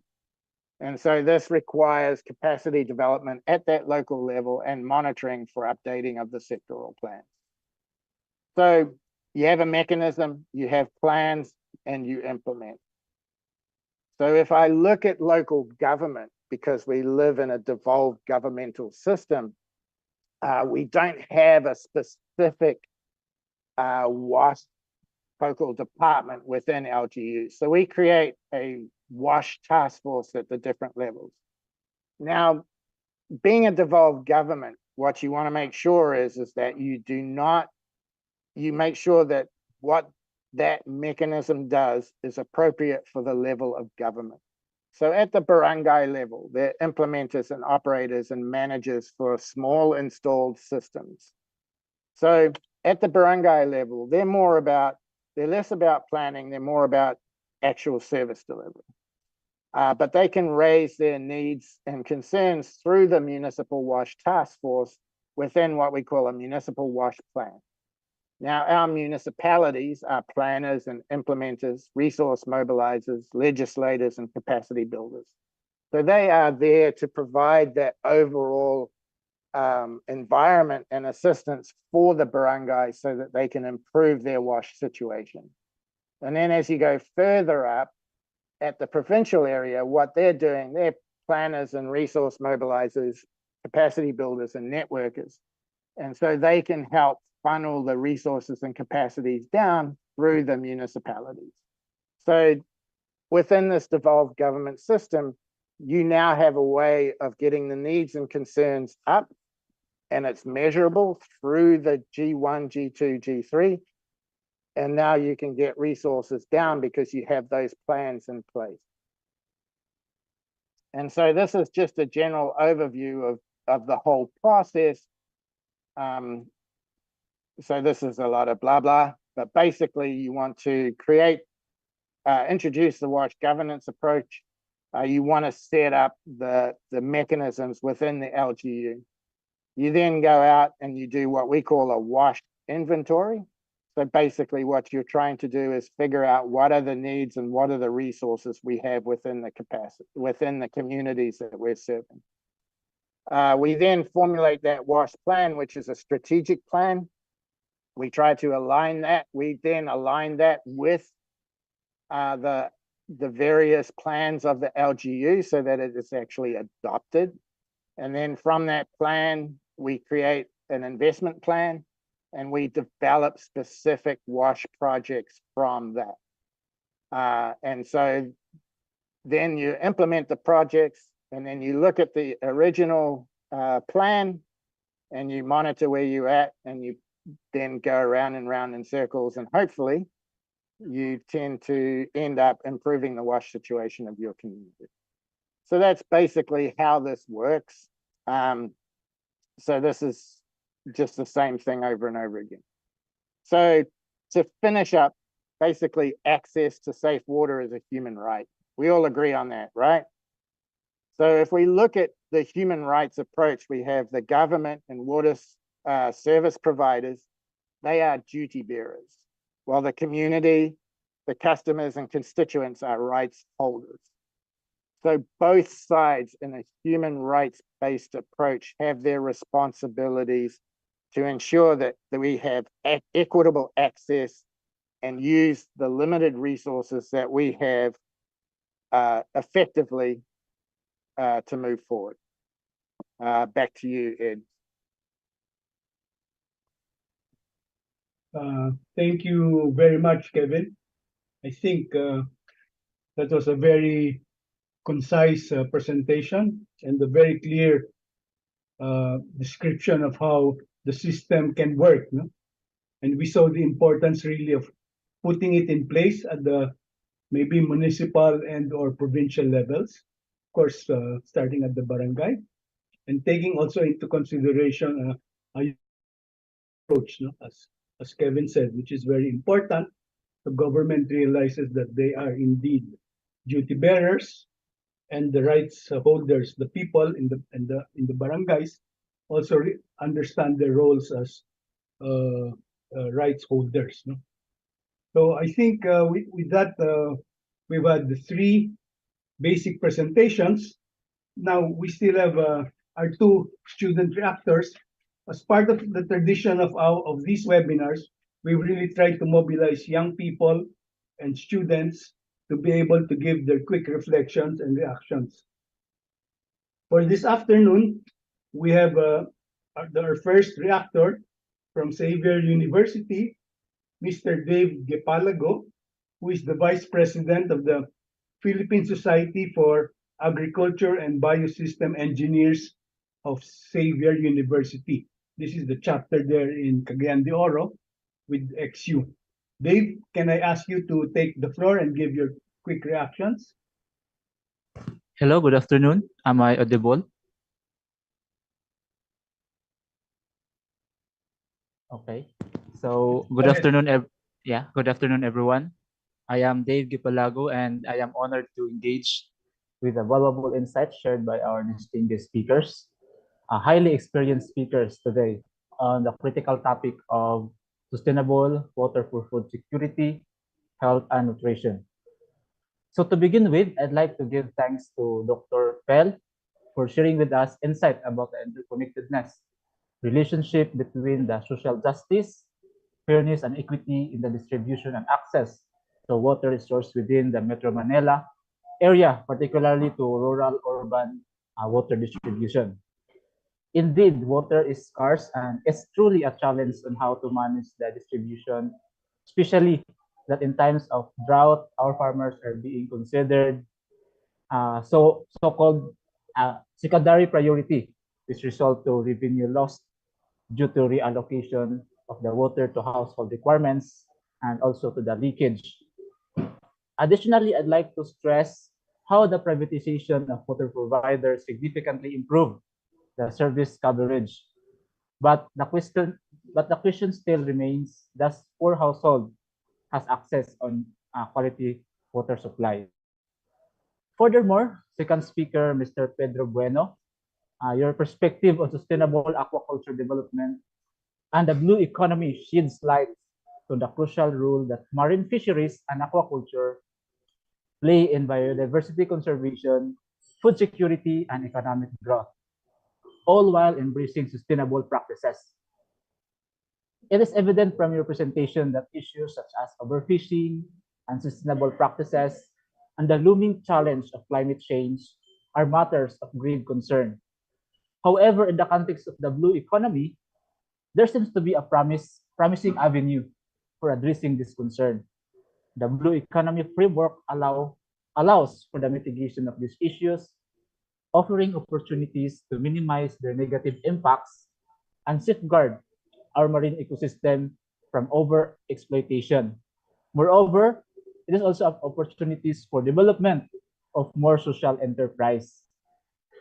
Additionally, it was kind of a new knowledge for me, personally, about the integrated multi-trophic aquaculture, because same with what I know in integrated agriculture, it follows similar principle of minimizing inputs, thus reduce production costs and also promote sustainability. Moving on to the final topic presented by Mr. Kevin Lee, I want to express my appreciation for your practical assessment and experience you have shared regarding collaborations with local government on water, sanitation, and hygiene, or the WASH initiatives.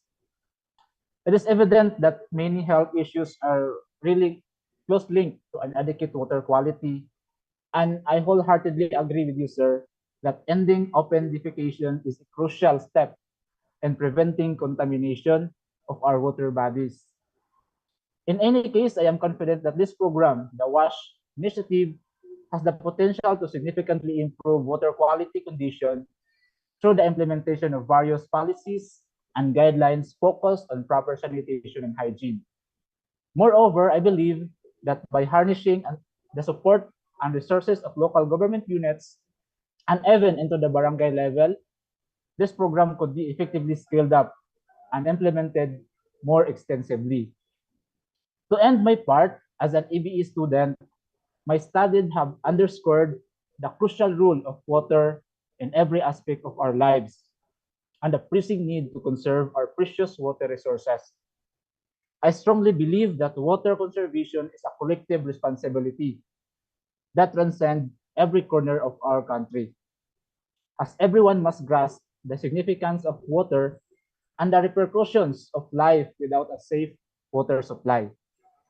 This realization has sparked my concern, prompting me to suggest that perhaps it's high time for our policymakers to really recognize the importance of water conservation by incorporating it as a core subject within our educational system. Such a move would equip the younger generation during their formative years with a profound understanding of what is water, as emphasized by my instructor, who happened to be a hydrologist, who stressed that understanding must precede effective water management. So this educational emphasis can empower them to become stewards of our water resources and advocates for sustainable future. And that's all. Thank you. And once again, good afternoon. Thank you very much, Dave, for your intervention. It's very useful. Thank you for summarizing also some of the issues that we have just heard from you this afternoon. Now, for our second and last reactor, I'd like to call on Ms. Mitzi Salcedo, who is the Sustainability Officer of Ateneo from Ateneo de Davao University. Mitzi, you have the floor. Good afternoon, everyone, and thank you for inviting the Ateneo de Davao University. So I would like to share some points to ponder, which these points are localized in Mindanao or in Davao region. So I would like to highlight, amidst all the promising or benefits of blue economy, the blue economy should not come at the expense of marine conservation. So the Philippines has made efforts and become known with its established marine protected areas and create and implement regulations to combat destructive aquatic activities like illegal fishing and overexploitation. But there are more works needed to ensure sustainable resource management.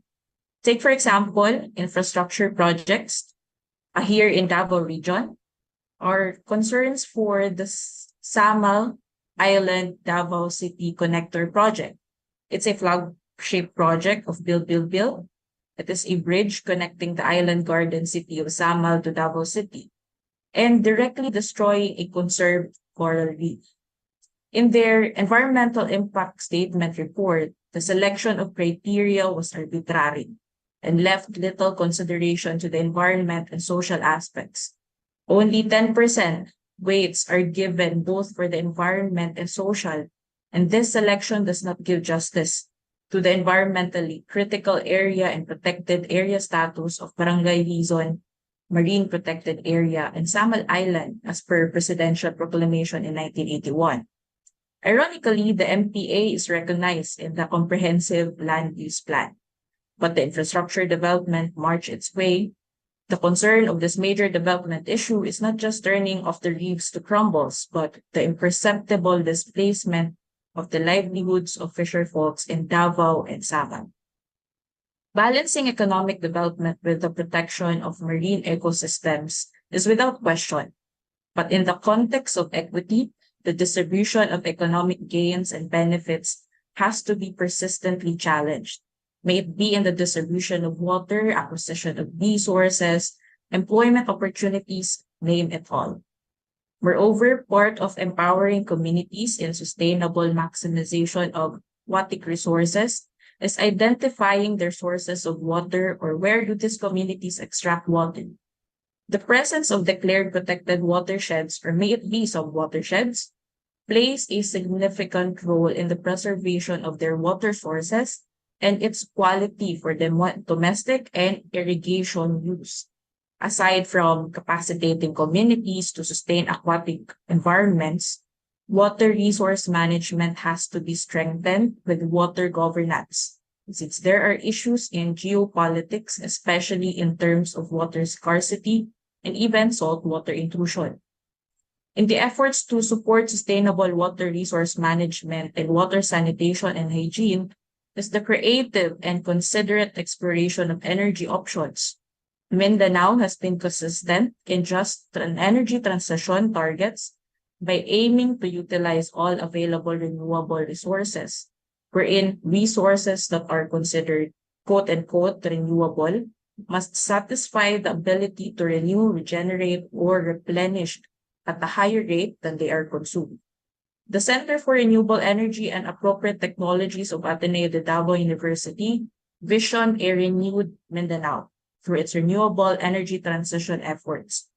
Primary innovation initiatives are the deployment of solar panels and biomass utilization to rural communities, but for coastal with open sea waters, tidal waves eyed as potential energy source by harnessing the motion of seawater. Harnessing ocean's ecological services is integrating ocean renewable energy systems into aquatic resource management. So to end my sharing, aquaculture and the blue economy in the Philippines have immense potential to contribute to economic growth and food security while preserving the country's aquatic resources. However, this potential must be harnessed responsibly through sustainable practices, community participation, and effective governance to ensure a prosperous and resilient future for all stakeholders. Thank you to all and good afternoon. Thank you very much, Ms. Mitzi Salcedo. Very well put. I think that's a very good ending to our inputs this afternoon for your putting emphasis on the importance of sustainable development on the one hand, while being able to look at the issues of development, no, and the threats to development, see how this can be done responsibly, both by local governments and by community participation. I think, as you mentioned, that it is very important that when we look forward or we move forward, we have to be able to balance everything, no? Look in balance so that the sustainability for future generations is not compromised. We have to remember that in all this. So maybe with that, I'd like to thank all the speakers from Dr. Phil Torrio to Mr. Pete Bueno, to Mr. Kevin Lee, to Dave Gepalago and Ms. Mitzi Salcedo for your brilliant interventions and insights this afternoon. I know you're all coming from where you've had your experience, and which is a very rich and varied experience, which is a good contribution to this webinar. In the interest of time, I'd like to just say that we have received very few questions from the audience or from the YouTube stream and from the other social media channels. But there are 2 points which I'd like to take as part of the question and answer part. No? There was one question raised earlier, is that does the Philippines have a national water use policy? Obviously, the answer is none. We don't. No, we don't even have a national land use policy, much more a water use policy act, if you like. No? So there's no strategic view on this at the moment, unfortunately. There was another question that was raised. What are small-scale water systems that home enterprises can utilize in their food production? I believe this was directly answered by Mr. Pete Bueno in his presentation, particularly when he spoke about aquaculture. No? Aquaculture can be done by at small scale, and it can also be put in small spaces. No? For example, a 1 square meter space, if these are done, let's say, in urban poor settlements, it can be done. No? You can have a small aquaculture tank made of plastic with a frame, and on top you can put your, we can plant some leafy vegetables, which can be eaten for sustenance, on a day-to-day basis. So this is probably the cheapest and the most self-sustaining mechanism that we can suggest for small urban poor communities. There have been a few other questions, but which are more complex and more of an environment, of climate change type of question, which can be handled in a future webinar, which we're doing on when we look at the issue of food waste and food and the environment, no, later this year. So I think I'm going to stop there for the question and answer period, unless there's something else in the chat box. I did not. If there's nothing, we can just proceed. Carl, can we move on to the next part? Carl wants to do a group photo for those who are here. Can we request you all to please open your cameras? There are probably a few slides, for this part of the program for our for posterity. If you can please open your slides, and you can have the group photo now. Carl? Okay, hello everyone, and thank you again for joining. Please open your camera so that I can do the screenshot. Okay, counting from 3, 2, 1. Okay, I'll do it in 3 batches. Okay, another one. 3, 2, 1. Okay, another one. All right. 3, 2, 1. All right, thank you. Okay, Carl, can we proceed to the next part of the program? After. So, can you please flash that slide?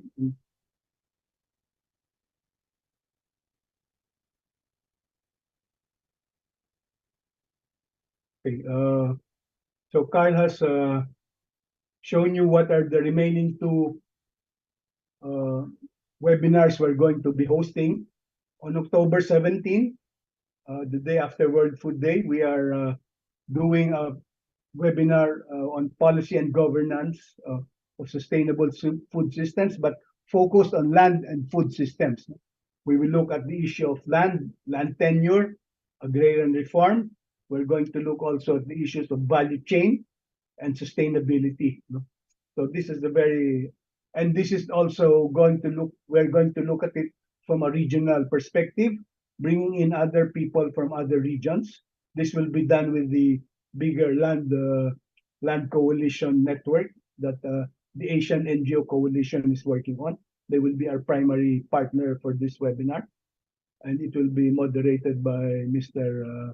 Ruel Rabanera from Xavier Cagayan de Oro. The last one is then Carl would like to show a short invitation for for this program on climate justice. Carl, can you go ahead and show that?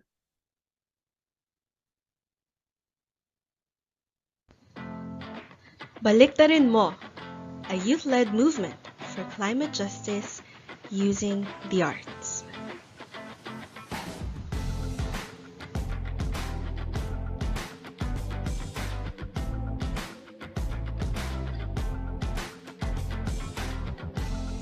Baliktarin Mo is the local adaptation of Turn It Around flashcards for Education Futures, a global initiative that creates a card deck which showcases what changes the youth hope to see in environmental policy and education.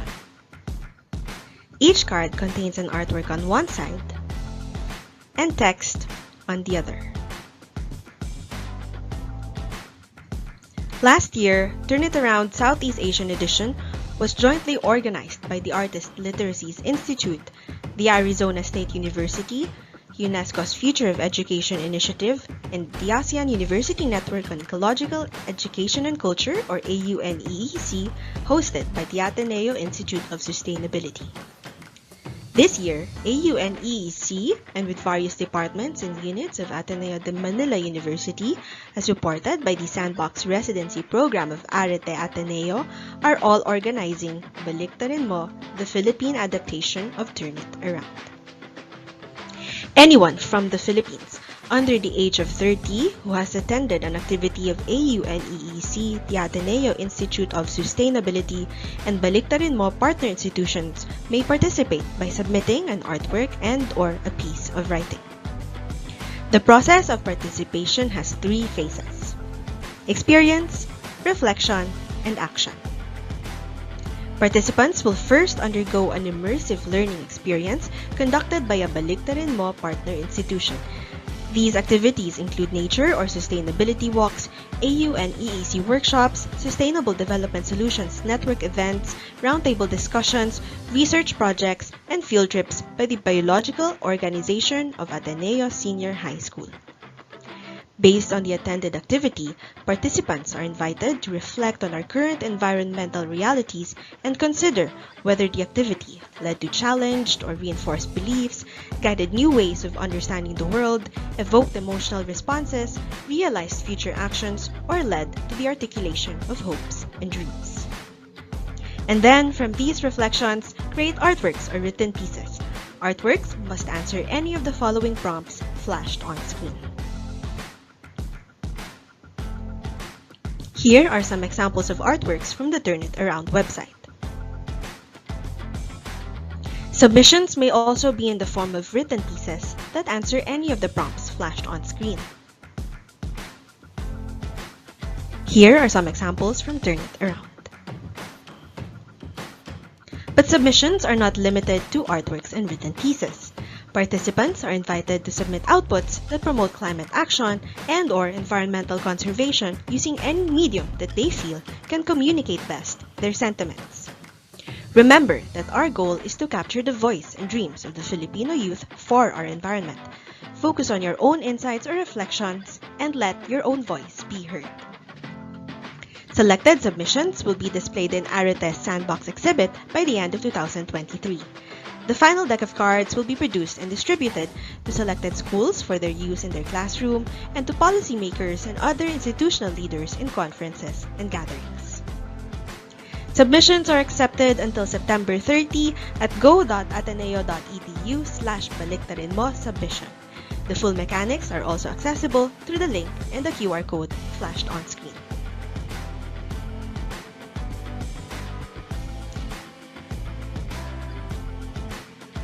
Baliktarin Mo. We are excited to receive your submissions.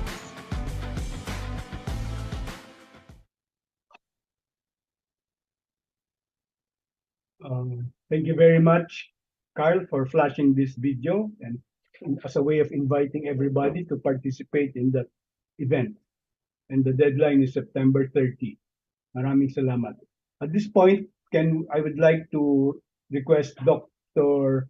Emmanuel De Locado, who is the country manager of the Social Development Solutions Network Philippines, to give the closing remarks. Eman?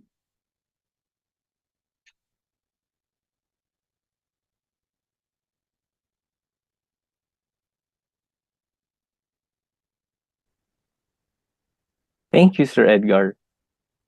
It was indeed a loaded 2 hours of discussion talking about perspectives on sustainable water for food security, health, and nutrition. This bountiful webinar was organized by the Working Group on SDG 2 Zero Hunger Project. Needless to say, we have been facing challenges in addressing targets 2.1 and 2.2, which aspire to ensure access to sufficient and nutritious food all year round by all people, in particular, those in vulnerable and unfortunate situations. And water, clearly, is an integral component of those two targets. In this session in particular, we looked into the convergences of food and water, public health, sanitation, resource management, among others. Fortunately, we have members from the academe and CSOs who update our baseline information on different facets of food security and water, and who innovate in the ways in how they engage communities. For this afternoon, we have heard from our resource speakers, Dr. Torio, Mr. Bueno, and Mr. Lee, who articulately shared with us their insights and experiences on water and policy. We also thank our reactors, Mr. Gepalago and Ms. Salcedo, who shared context from their own communities and experiences on how we can further enrich our discussions on water sustainability. As we draw this webinar to a close, we extend our utmost appreciation to Sir Ed Valenzuela for being our moderator this afternoon. Thank you also to the numerous offices and departments of Ateneo de Manila, Ateneo de Davao, and Xavier University, who generously extended support in organizing and promoting this event. SDSN Philippines is clearly thankful to all of you. We are celebrating SDG Week 2023 this year as we face the challenges upon us and as we embrace in meeting the goals by 2030. We hope for the continuous collaboration and support of everyone. And of course, we thank everyone for attending the session, and we hope to see you in the further activities of SDSN Philippines. Salamat. Thank you very much, Dr. Eman Belocado. We will now flash the assessment link for the evaluation form. Please fill this up if you need an e-certificate, as well as to be able for us to send you the presentations from the participants, from the 3 participations. Please do this now. Thank you.